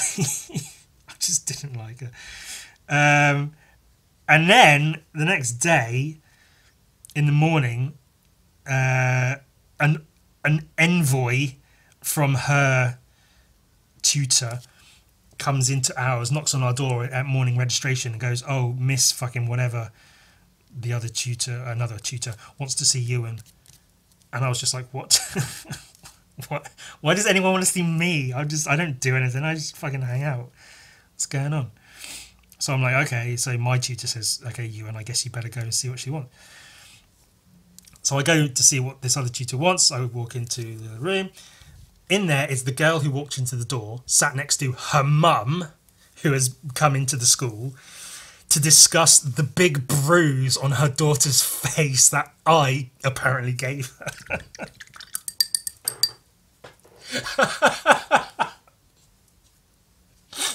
Christ, this is like fucking over 20 years ago. But it's funny. And of course, the story, their end, is Ewan smacked a door into this girl's face, which didn't happen. That makes it sound like I took the door and fucking slammed it into this girl's head. She was walking into the room, and this is how I explained it. They said, "Well, you explain yourself. You've disfigured my daughter. You've ruined her beautiful face." It's not that hot. Come on. Her mum was pissed. She was so fucking angry, which is fair. I mean, if your daughter comes home with like basically a black eye, you get mad. You go, "What the fuck happened? Why do you have a black eye?" And if your daughter says, "Oh, this kid at school, Ewan, fucking pushed a door into my face," then I guess that's fair reason to get angry. I can't be upset by that. That's fair. Fine, whatever. But then she, like I say, she obviously had said, "Ewan smashed a door into my face." So they said, "What's your explanation for this? How dare you do this? How could you be so cold and callous to do something like this? This is ridiculous. You should be expelled." I wish I'd gotten expelled. And I explained myself. I said she was coming into our tutor room, which is not allowed. Let me make that perfectly fuck clear. You're not allowed into each other's tutor rooms. So I was trying to uphold and enforce, I guess, like Judge Dredd, the rules of this fucking stupid school. She comes in. I put my foot in front of the door to try to stop her coming in because she's not supposed to be in our tutor room. How did she get the black eye? She tried to come into our tutor room, which isn't allowed. And then she walked into the fucking door. I didn't smash the door into her face. She walked into it because she's a fucking idiot. I think they more or less accepted my reasoning. They sort of, I think they understood that I didn't smash a door into her face. They reluctantly accepted that. And then I apologised. I didn't mean it though. Shh, don't tell them. I didn't mean the apology. I had my fingers crossed behind my back. I didn't fucking mean it. And then, you know, I went about my business, I guess. So yeah, from the mother's point of view, completely fair to be upset when your daughter comes home with a black eye because some fucking prick, you know, stopped a door in your daughter's face. I'm sure she's had much worse done to her face by now. See, because she was a whore. I say was. I'm sure she still is. Again, I hope she's dead, but failing that. And nothing against whores. Whores are fine. I'm fine with whores in general, but if we're talking school, when I was at school, you know, I'd have used the term whore to describe a bad person. I don't necessarily feel that way now, but she was a cunt. Fuck her. Fuck her and a stupid bruised face from walking into a door. What kind of fucking idiot walks into a door? What a prick. What a stupid, dumb bitch. I really do hope she's dead by now. So that was fun. My point is, this other girl, completely different, unrelated girl, had mistletoe, held it up, kissed a couple of boys, came to me, held up the mistletoe, and I recoiled in horror, which not literally, but I was just like, ugh, you don't want to do this, I don't want to do this, let's not do this. And I only bring this up because her reaction to that was, what, are you gay? Of course! Oh, I must be if I don't want to kiss you. The only possible explanation, the only humanly reasonable excuse possible could be I'm a homosexual. It can't be that you're a fucking vapid, unattractive, unappealing fuckface of a girl. It must be that I'm a big gay and the idea of kissing a woman is horrific to me. That's the only possible reason I could not want you to fucking kiss me under some stupid mistletoe. You fucking cunt. And that's the story, that's it. We were hanging out skateboarding. Some girls from school came along with mistletoe and were like, ooh, tee, kiss under the mistletoe. Kissed one boy, another boy, another boy. Eventually made their way to me, much to their chagrin and mine. Held up the mistletoe. I went, She went, what, are you gay? And I was like, what? No, I just, and I've probably just carried on skateboarding because fuck her, I don't give a shit. But, fuck her for that. Like, or what? That's the only reason a person would not want to kiss you. They must be gay. Oh, because you're so hot. That all boys just want to fucking make out with you all the time because you're just that fucking hot. Ugh. So I hope she's dead too. Oh, Ewan, you sound like so much fun. Wishing death upon all of these young teenage girls. And just so we're clear, I wish death on a lot of the boys at school as well. So it's not a sexist thing. Back then I probably held some sexist ideals.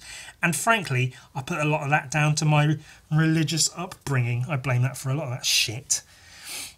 I wasn't even keen on the gays back then, even though even at that time I was basically one, for lack of a better term. Fuck her. What are you gay? Get fucked. Get entirely fucked. Just unnecessarily angry at that. What are you gay? Guys, even now, it just makes me angry. Just fuck you. I'm gay.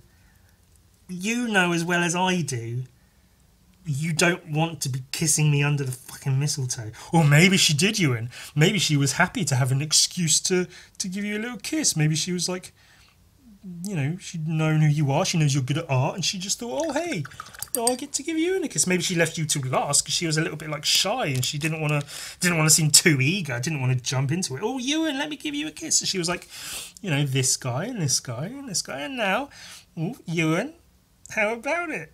And maybe she was really upset when you recoiled. You visibly recoiled at her trying to kiss you under the mistletoe. No, none of that stuff that I just made up just now is true. And I know that because I know none of them liked me. I know.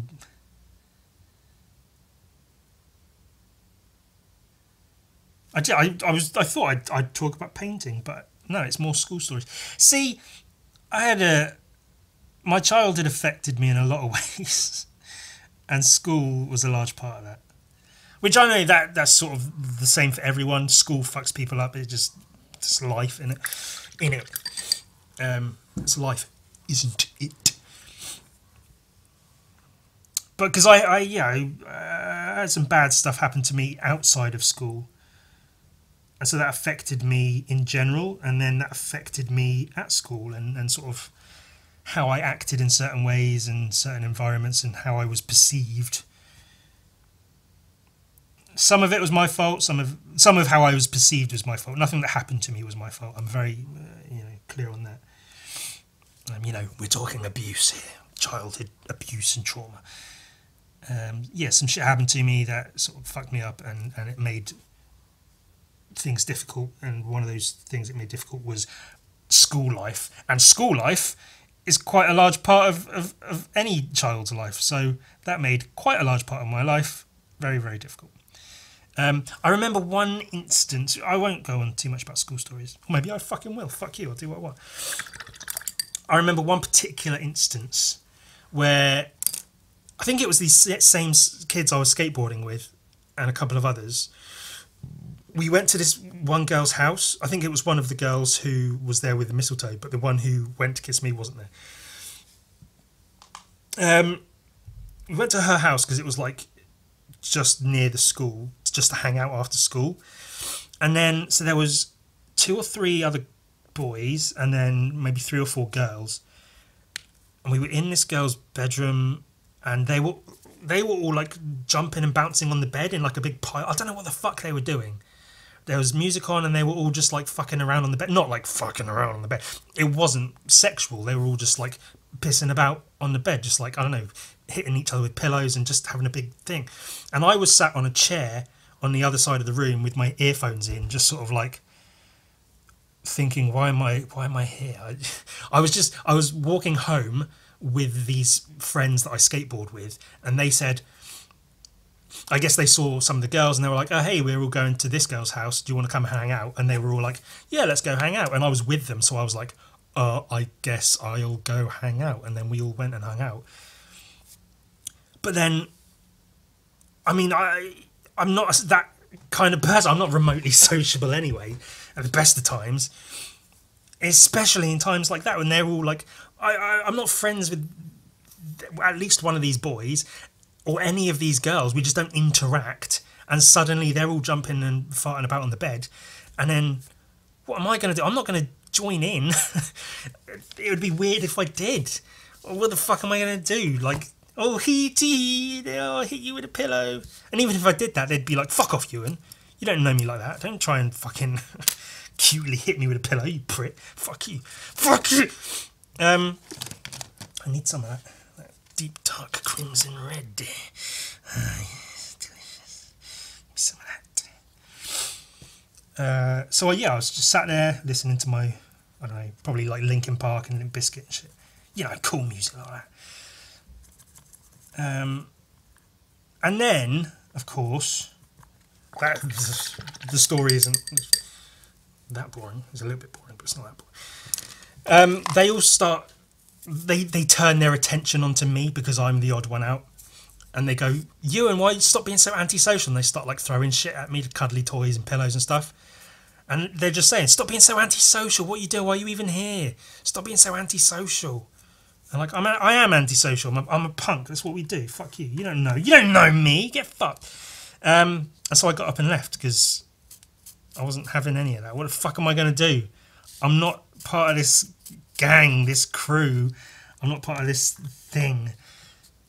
Fucking hanging out and jumping around on the bed. And, oh, fun time jumping around on the bed. Oh.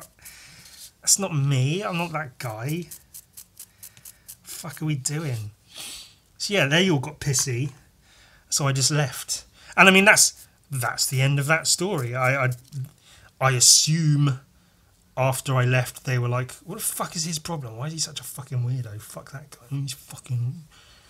But I don't assume they carried on talking about me and I was a topic of discussion for some time to come. I don't imagine they think about me that much, but you know, they're kids. I'm sure they talked about me behind my back at least somewhat. That's what they do, innit? But then I didn't hear anything more about it. So that's going to be a bad idea, isn't it? That's what I should have done. I should have murdered them all, just like Chris Benoit did to his family. That happened while I was at school as well. With those, I wasn't with those as it happened, but like the time that happened was the time I was at school hanging out with those skateboard kids. It's all unintentionally. It's all connected. Oh, this has come out really nice. I'm really happy with this red splat. it's always sort of, well, not always, but it can be very sort of like scary and a bit hit and miss when it comes to like doing the splat technique thing, because it's very easy to just have it go fucking everywhere and screw up really bad. But no, I'm pretty happy with how it's gone. I'm going to add in a few little bits by hand, just where I can see there are some like streaks and things which look to be hand painted in on the original artwork, so I will do that too. But yeah, school was just a bummer of it. And again, I don't claim to have, you don't know what it was like. School was really hard for me because of this. Like, school sucks for everyone, and that's what school is. So I'm not claiming to have a particularly originally horrific time at school. It's just, these are just stories that stick in my head, and I thought I'd share. And this is why I hate women. It's looking pretty good, isn't it? Like, comparisonally wise, the colour looks a little bit different. I think this, because I'm doing this mainly by the image on my laptop of the original artwork as opposed to the printed version. So the printed one is, the colours are a bit different. Like, this is more green than yellowy here, and this is more blue than grey in the original. So I think I'm doing alright. And yeah, I'm happy with how it's coming out. It's always that mid stage where you're like, oh god, I should give up, this is going wrong. But then you start to finish bits and it goes, yeah, it's looking alright. It's actually looking alright. So yeah, we're doing good. We're doing alright. I did a quick little stop just to check where I'm at with like battery on my phone and how long it's taking and waddle-dee-doo. I've got time probably to record at least another panel or so. Maybe two. I don't know. We'll see how it goes. But so yeah, I wasn't sure, like, where do I get all of it painted and recorded and then do that, or just a little bit more and then call it quits. I wasn't sure where to like cut or whatever. But I think it'll work out that, like, basically when my battery is about to run out on my phone, which should give me enough time to paint a little bit more still, that's when I'll call it quits, and then I'll paint the rest of it off camera, and then I'll do what I said. I'll do what I fucking said I'll do, you cunts. Blues! There's lots of blues going on in this panel. Some more blues than others. Christ. I was going to say, it's getting late. It's barely 9 o'clock as of recording. I haven't even been up. Like, I tried to get up early some days just so I'm, like, in the land of the living for a little bit. Today was not one of those days. So it's not like, I've been up for ages. I've been up since fucking 6 a.m. and maybe it's barely 9 o'clock, but I've been up so long already. It feels like I've been up for days and days. It's not even the case. I'm just fucking... It takes it out of you. Just talking and talking and talking. Like, some people can do it. I'm not saying I can't, but fucking... It takes a lot of energy to keep going and going and fucking going. Ladies, you know what I'm talking about, don't you? I really despise myself sometimes. What am I talking about? Sometimes. More like always, Ewan. You fat fucking bag of gonads. Is it a bag of gonads, or is it gonads? The bag. Is the bag part of the gonads? I guess I'll never know. Largely because I don't fucking care. I don't. Oh, shut up. Fucking shut up, Ewan. Jesus Christ. Shut your fucking mouth. Shut your fucking rabbit. I thought this needed to be quite a grey blue, but I might have been wrong on that. Maybe, I'm getting it all over my hands. All the ladies know all about that as well, don't they? Shut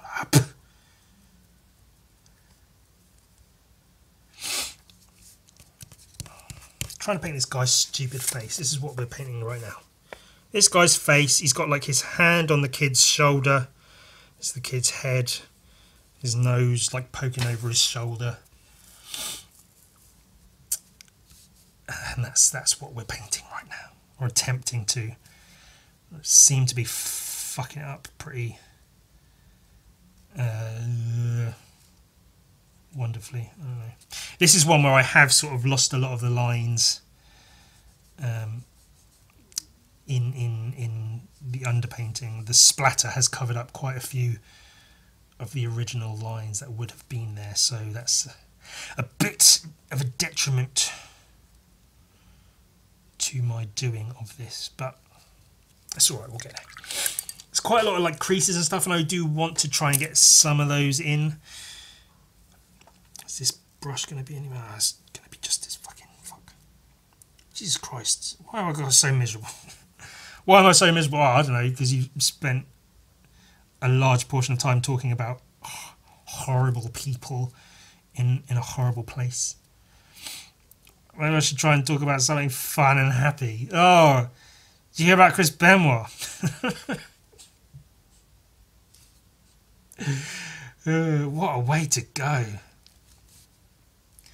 So some people say, and these are like the tales that get told at school, so, you know, fucking... Some people say he did the crippler crossface, which was his finishing submission hold, where you like lock the people and get their face and you pull their face back. Some people say he did that to his wife and kids and killed them with it, which theoretically is possible. Like if you put enough strain on some, because you have they're on their front and you're pulling their neck back, kind of. And theoretically, if you do that hard enough, yeah, you're gonna fucking bust a neck open. A neck open? What stupid words to use? Yeah, if you do that hard enough, you will break somebody's neck. Obviously, you pretend to do it when you're doing your wrestling matches, but if you were to actually do that to an actual person, you could probably kill someone with it. But that's like one of the stories that got told. Like, oh, he crippler cross-faced his wife and kids, and that's how they died. I don't know if I believe that. I heard that he hung himself on. This is pretty grim to talk about, but fuck it. If you're this far in, if you're still watching this far in, then I don't know. You're probably sick in the head enough that this kind of talk isn't going to affect you, so it's all good. Or maybe you just love art and you're here for that, and you're not here to hear about roided up wrestlers murdering their families before killing themselves. And I heard he hung himself on like a weights machine or something, like tied his neck up in it and then let the weights go and it like pulled him up or something like that. That's what I heard. I'm sure I could Google it right now, right this second. Don't think I'm not thinking about it. I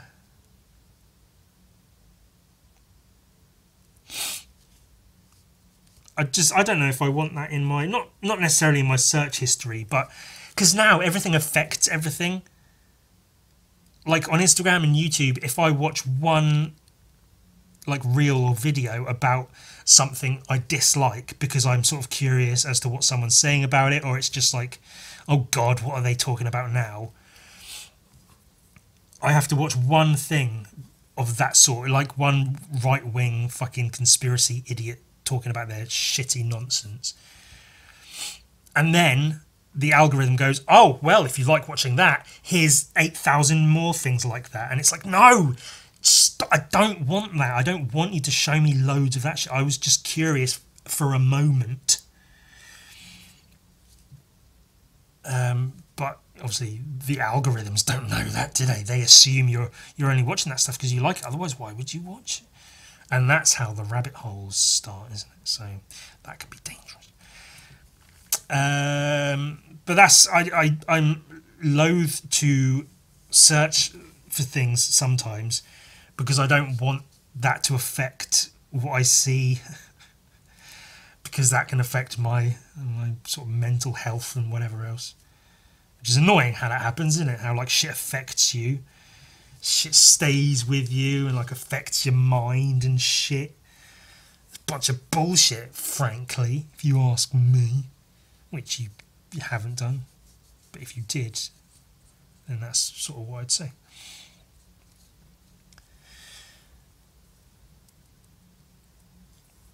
Man, if I wasn't painting right now, maybe I'd look it up. How did Chris Benoit kill his family? Maybe if I Google Chris Benoit death details, and then I don't have to search. How did Chris Benoit kill his family before himself? You can use an incognito window, and then it will... Yeah, I can do a lot of things. I'm not going... I hate incognito windows just because it's just a hassle. I've got to open specifically... Like, I have a window open, an Internet Explorer window open, not literally Internet Explorer, but a window open to explore the internet almost constantly, and I like to use that one page. I just open a new tab and do a new search and do a thing and a thing and a thing. I don't want to have to open a whole other fucking window incognito and then close it again. I only use that one when I'm fucking whatever. It's just a pain in my arse is what it is. It's a pain in my arse. It's really not. It's not that deep. I'm talking about it like it requires real physical effort to open an incognito window. Fucking shut up. Again, the nonsense I spout when I have to, or anyone would spout when you have to fill time. And I'm sure that's what a lot of like, right wing and other sort of political discourse is people have shows and they have to fill those shows with stuff. They've got to fill time so that they have a show, so that advertisers can give them money. So I fully understand that, and I have heard tales that certain, commentators have openly expressed that they don't necessarily believe all the stuff they talk about in their show, but they've got to run a show. So, they've got to run a show, they have a specific kind of an audience, so they have to cater to that. And that's how the world works, and I understand it. That's not what I would plan to talk about at all. I'd rather talk about why girls at school are such absolute fucking cunts. And yes, everyone else is a cunt too, not just the girls. But I was, again, because of my issues regarding my upbringing, I wasn't fond of girls. I found them to be all horrific, horrible, nasty little creatures. I didn't want any fucking thing to do with them. And luckily, they didn't want anything to do with me either, so we should have got on just fine. Stayed out of each other's way, and, I respect their space, they respect mine. And for the most part, that was the case. I mean, it's... These bitches, man. These bitches. So mean and unnecessary. Fucking shut up.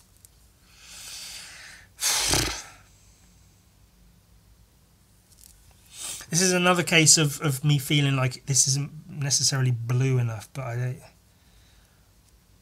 think I'm just going to have to go with it. Put some ultramarine in there, will that affect it? It really doesn't affect it as much as I thought it might. Fucking shut up.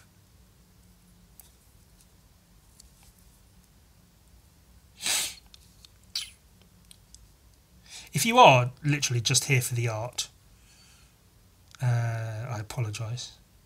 I have a lot of videos planned. I know I talk about this all the time. Oh, I've got all these videos planned and this video's planned, and I never make any of them. Because I don't have it in me these days to like make videos. And at best I can manage like ranting on my podcast, if you can call it a podcast. That's about all I can manage these days. But it's something, isn't it? It's fucking something. You go where you pay for, innit, eh? Yeah. Freeloaders, a lot of you. Go on, absorb more of my content. Content sponges, a lot of you. Worthless nothings. What are you doing? What are you contributing? But I do have some kind of video I want to make, if it's a rant on a podcast or a more sort of formed video, a more of a crafted video, about how YouTube artists are all just such fucking boring bullshit, nonsense, garbage. And you can say, oh, you should watch this one, you should watch this one, I think they're really good, you'd really like them. But I don't know, man. I've tried watching a bunch of like some popular, some less popular, like YouTube artists, and they're all just such fucking... If they're not straight up boring, sometimes it's just their art fucking sucks and they've got like a shitload of followers and or subscribers or whatever, and they make all their videos and their art's just fucking bullshit. Or every single video is like clickbaited to fuck. They've got the stupid, I guess what is now like the Wojak face in the thumbnail, and oh, you won't believe I spent 24 hours painting the thing.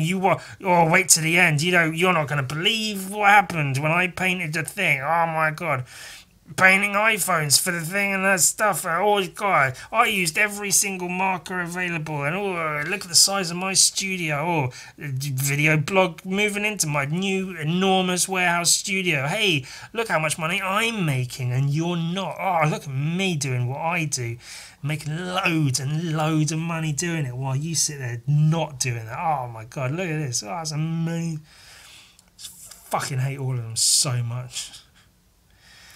Something I've found that I can tolerate more is like actual small creators with like less than 5,000 subscribers. Sometimes their subscribers are not even 1,000. Like small creators who they just draw, and I relate a lot to that because that's just me. I just sit and I just draw, and you know, somehow I found, I guess, an audience. I don't know. Some people seem to watch my videos regularly and like them. But ultimately, I'm just some guy who just, I sit and I draw, and that's it.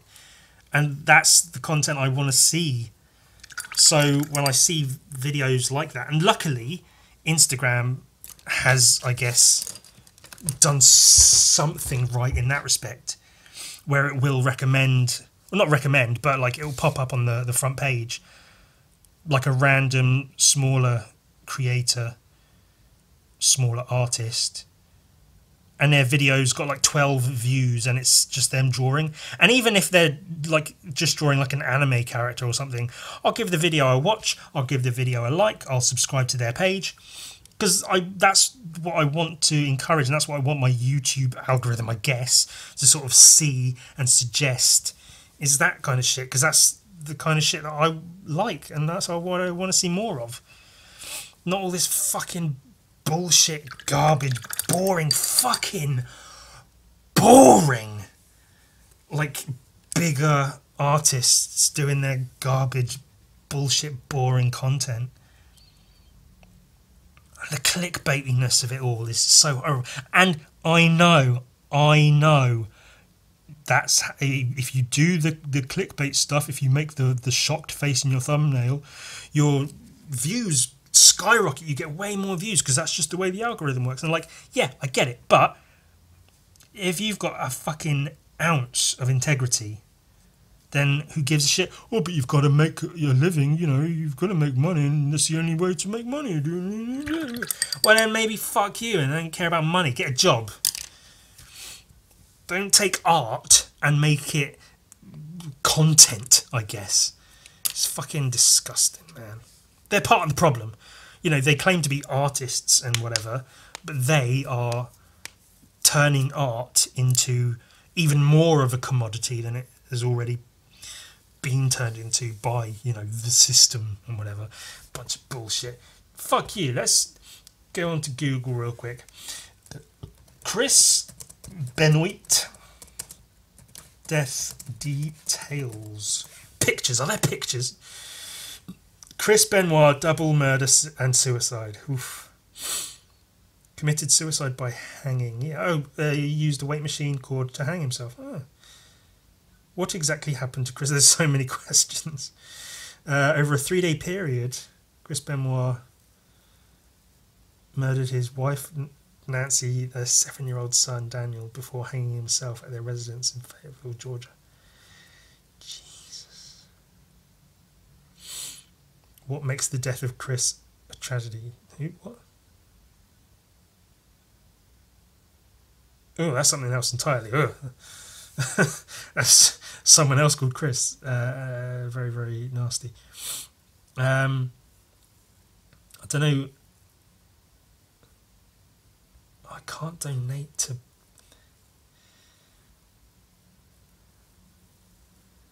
Oh,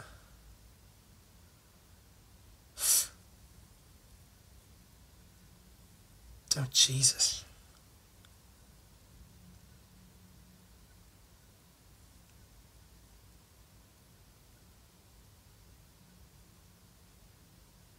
He placed Bibles near the bodies of his wife and son. Jesus. Part of the reason given is steroid and alcohol abuse. Leading to a failing marriage and other personal problems. Oh, okay, so it's not directly chemically, maybe, but... but the incident did lead to a federal investigation into steroid abuse in professional wrestling. Yeah, that would make sense. That would be why the WWE cut the use of steroids. That's fair, I guess.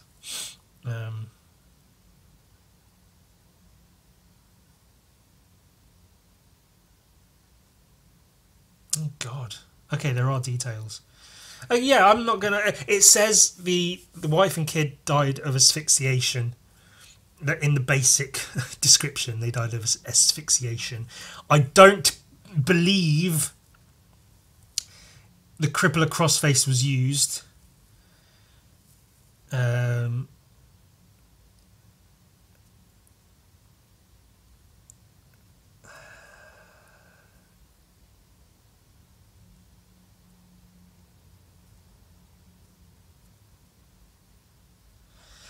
Yeah, no.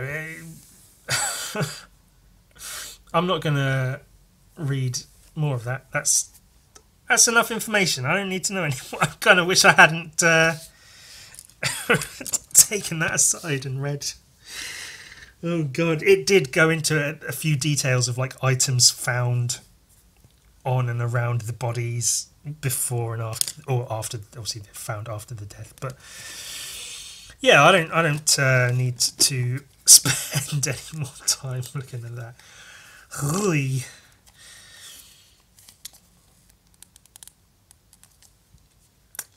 But, you know,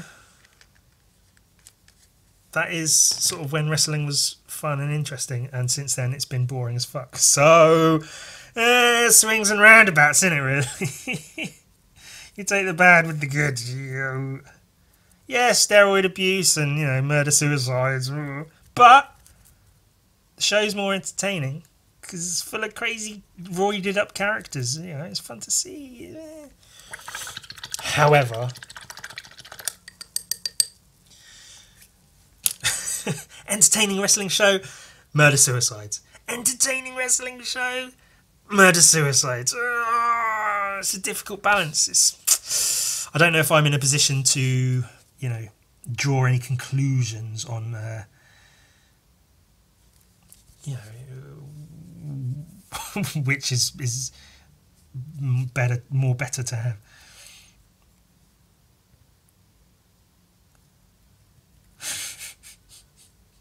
Sake, man.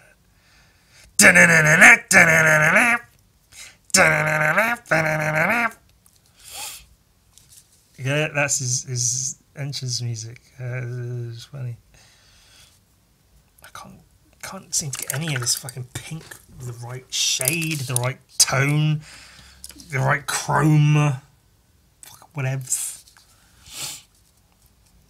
He's got the pink glow on this side of his face.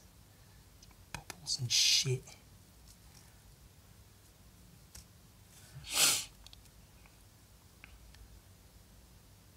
But that was what they said in school. They said he cripple across faced his wife and his kid. Oy, good grief. I mean, even like, there's no way unless he. What the fuck am I saying? I was going to say unless he said that that's what he did. They found him dead. He didn't express anything because they found him and not alive. For a second there in my head, they were like, they had him in an interview room and he was like, oh yeah, I did the crippler crossface on my wife and son. No, he was dead, you fucking moron. Unless he had left in writing, I used the crippler crossface to murder my wife and child. There's literally no way to know. Like, I'm sure an autopsy could say there's signs of, I don't know, a struggle, friction, or tissue damage that show that some kind of force was applied to these areas of the neck and head or whatever. But they just said asphyxiation, which, you know, could be via crippler crossface. There's no need to rule it out entirely. It's unlikely, but you can't say that it wasn't used at all. You could just stop fucking talking about it, but what fun would that be, eh?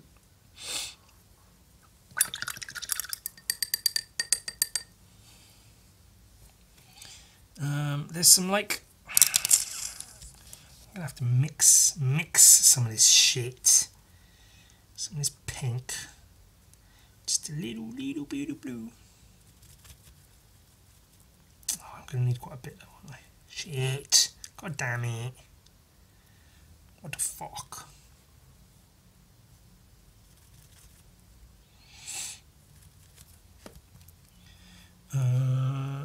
White maybe, just a touch.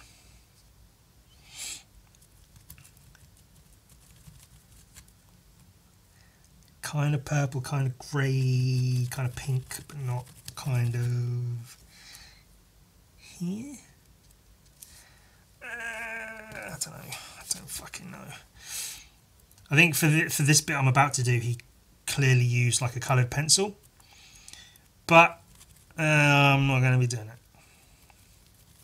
because I can't be fucked. I don't know if I have any, because you need quite a soft, dense coloured pencil to go over acrylics, and I don't think I even have any like that. So I'm just going to use paint and try to approximate the look. It won't look like pencil lines, but oh, and the irritating thinness of this brush might actually come in useful. My throat's getting sore from just babbling. I don't know if anybody saw. I had an idea fairly recently for a 12-hour podcast episode. I actually had an idea for a 24-hour. That was my initial idea. See that the Flaming Lips did a 24-hour song, and the actual thing, like, the song came on like a thumb drive inside an actual human skull with like some chrome paint on it and stuff. It was like a whole thing they put together, and the 24-hour song is like, it's large. Most of it is instrumental, and large parts of it are just like repeating a repeating tone or tune, and then it sort of shifts and fades into different tones and tunes here and there. But you know, there might be like an hour of the same tune just played over and over and over, then that will fade into another bit with some lyrics here and there, and you know, they made a piece of music that lasts 24 hours. It's not like one song that just goes on and on and on. It's a like it's supposed to be like an experience. It's not just like a song you put on or whatever. Like it's a thing. It's a whole fucking thing, and you know, and good on them for that. I really like. Before that they did a 6-hour one, and I have all of these. You know, I've got them downloaded. I didn't get the skull and everything, but you know, you can find them on the internet. And I like the Flaming Lips. I've been a big fan of the Flaming Lips for many years. I put them up there as one of my favourite bands. Frankly, I think they're really good. So yeah, and I don't necessarily love the 24-hour song, but I quite like it. But I at least really appreciate what they were doing, because they're like, you know, they're artists. They do shit. And so I did think like I could have that playing, have the 24-hour song playing while doing a podcast, and do a podcast, you know, have it like in the background quietly, and maybe fade it up, fade it down here and there. But in essence, do a 24-hour podcast to go along with the song. But then I thought, well, that's, you know, I did a 24-hour comic, so I know I can sit and draw for 24 hours, pretty much, give or take a couple of breaks here and there. But then to sit and talk, like to make it to do stuff and engage. And I did think I could set up like a Discord or something, so I could be chatting with people while doing it. I could even try to stream it live on Twitch or whatever. I am still looking into doing that. So that's a possibility. There are possibilities. But then I thought, you know, maybe at least to start with, try a 12-hour. Go a bit easier on yourself. Try just doing a 12-hour podcast to start with. You know, why don't go all out right away. And I did think, you know, it's not completely, not horrendously crazy and out of the question, you know. 20 or 12-hour podcast, I could do that, I can manage. And sadly, I hate to, because this is another one of those like, oh, what if it gets, you know, because I did a 12-hour podcast, if it gets like loads of views because people see that in the video and go, what, a 12-hour podcast, what is this, creating a piece of artwork for 12 hours, oh wow, he actually sat there and did the thing for 12 hours. Part of me thinks that, like, that could happen, you know. But as always, I try to get those thoughts out of my head, and it's good to think those now and then get rid of those thoughts.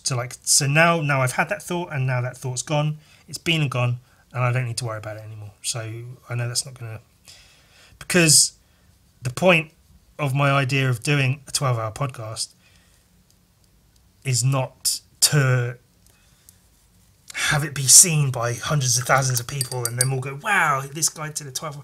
It's just to do it. That's the whole point of any of my podcasts or whatever, is just to sit and just do a thing. And I thought, you know, what am I going to do for 12 hours? I did think, well, coming up with an idea for something to do, I could do on that 12-hour podcast. The podcast could start with coming up with an idea for something to do on the podcast. Then while I'm there and with other people involved somehow, maybe, we come up with an idea of something to do concept drawings, and then rough work, and then maybe a full painting, and maybe a whole piece of artwork from concept, from initial inception, right up until it's finished 12 hours later. You know, I could do one or two painted comic book pages, maybe. There's any number of things I could do. And I did think as well, I could do it in 3 parts, because I'm not going to be able to record for 12 hours straight on my phone. I can record a few hours, take a break. I could probably have my phone plugged in so it doesn't run out of battery, I don't know, but I feel like if I'm recording, the battery will still go down. It'll just go down slower if it's plugged in. But even so, my phone can only hold so much video. So I record for a few hours, have an intermission, put the shit on my computer, free my phone up, and then record the next section. So I'm not recording it all in one go, but I would try at least to record it all in one day.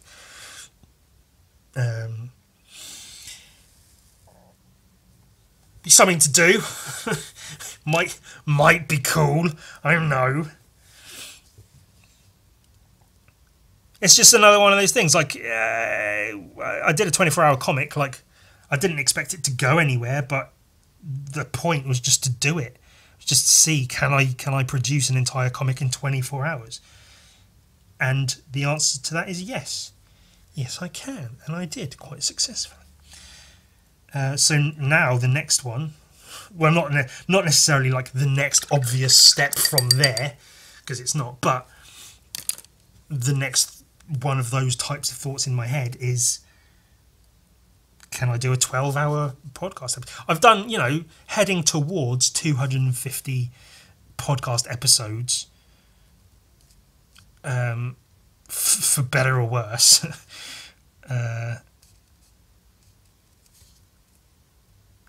That's something, but so I think, because like I've said before, I try to experiment with the format here and there, not loads and not lately, but I do try to do something at least somewhat interesting with it now and again, and so I've got to think like, well, what can I do? I've got a couple of other ideas, and I might get onto some of those, but how about a 12-hour podcast? I am aware also there's a comedian called Tim Heidecker, I think. I'm not too into him or his stuff. I know a lot of his stuff is sort of, the point of it is like almost like anti-comedy. And he does a lot of like purposely awkward stuff, and he almost plays with comedy in the same way that I play with my... Not really, because he's a professional and he actually does his shit, but I'm not comparing myself to him in any way, I'm just saying. But yeah, I'm not necessarily a fan of his work, his comedy, whatever. But I get it. I see what he does, and he does his thing, and it's cool. But he did, I think, fairly recently, I think he did a 12-hour podcast where the whole thing of it is it's basically a parody of the Joe Rogan podcast, where he just spouts absolute nonsense and just like pointless like stoner talk for 12 hours with guests that come on and join him in his nonsense. And it's a pretty good, I think he's like doing a Joe Rogan impression, kind of. I've seen portions of it. I've not sat and watched the full thing because I don't really care to, but and I think that's the thing with anything like that. I don't know if you're expected to sit and watch the full thing, but you can check it out in parts here and there. And that will probably be the case with, if I do a 12-hour podcast, people probably won't sit and watch the full thing. But, you dip in and out, have a look, see what's up, see what's down, see what's running around. Let's go. So, yeah, I'm aware that if I suddenly do a 12-hour podcast, there is a likelihood that it will be someone somewhere will be like, oh, Tim Heidecker just did a 12-hour podcast. It's like, I'm not necessarily stealing the idea, but probably influenced in some way. It's a pretty neat idea, though, especially with art as well, because it's like,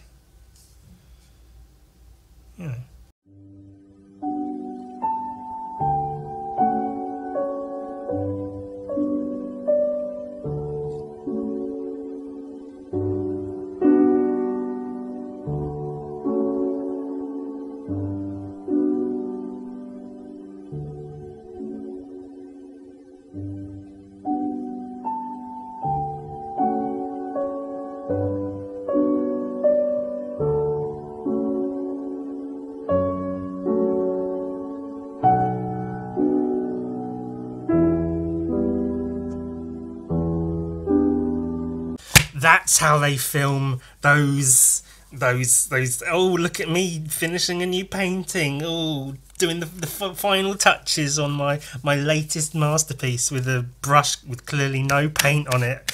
Doing a painting that's clearly been finished for a while. Anyway, what a crock of shit. I finished. This is finished now. Do. There, that's the end. Done. I had this blue. I wasn't sure I'd have enough because, it's fucking about as empty as can be. I don't know what kind of blue it is because the label's fucked. But it's quite it's basically this kind of blue. So quite a colourful blue, like a brighter teal-ish, but quite bright kind of blue. Which really worked perfectly for these parts here, so I'm glad I was able to squeeze a little bit out of the tube. If it came to it, I would have cut the tube open and scooped out the insides, because I knew I had that tube, so I thought it necessary just to get those bits done. Because trying to mix that kind of blue is near impossible. Trying to mix any kind of blue is near impossible because it's a primary colour. You can't mix a blue. But trying to, I could add like a bit of turquoise and a bit of white and try to sort of get that. But anyway, so finished. Now did all the outlines with some pens, some markers and shit. Again, really happy with the splat here. And I'm just happy with it overall. I'll do look, I'll put up the thing here. This is the original artwork picture that I was working from. I won't keep it up too long though, because it's nice to be able to go, oh look, it looks really similar. But if I leave it there too long, you could go, oh look, he got this bit wrong and this bit's too big, this bit's different. Oh, Ewan, you're slacking, not as perfect as you think. Of course, you could just pause the thing and compare and contrast if that's really what you're into doing. But yeah, I'm happy with the result, and it seems the person I commissioned, the person that commissioned me to do it is happy with the result as well. So that's what counts, innit? As long as the customer's happy. So yeah, I'll get to send this away after having spent several hours painting it. Oh, it took me another sort of hour or so to finish off the last panels, FYI. There was really, you can see there's not really too much going on. Quite large portions of it were the underpainting and stuff. So I hope you enjoyed the journey if you sat through it all. It's quite a long video. It might be my longest video so far. That's exciting, isn't it? For what it's worth. Anyway, I'm going to go watch a load of Hell in a Cell matches now, so fuck off.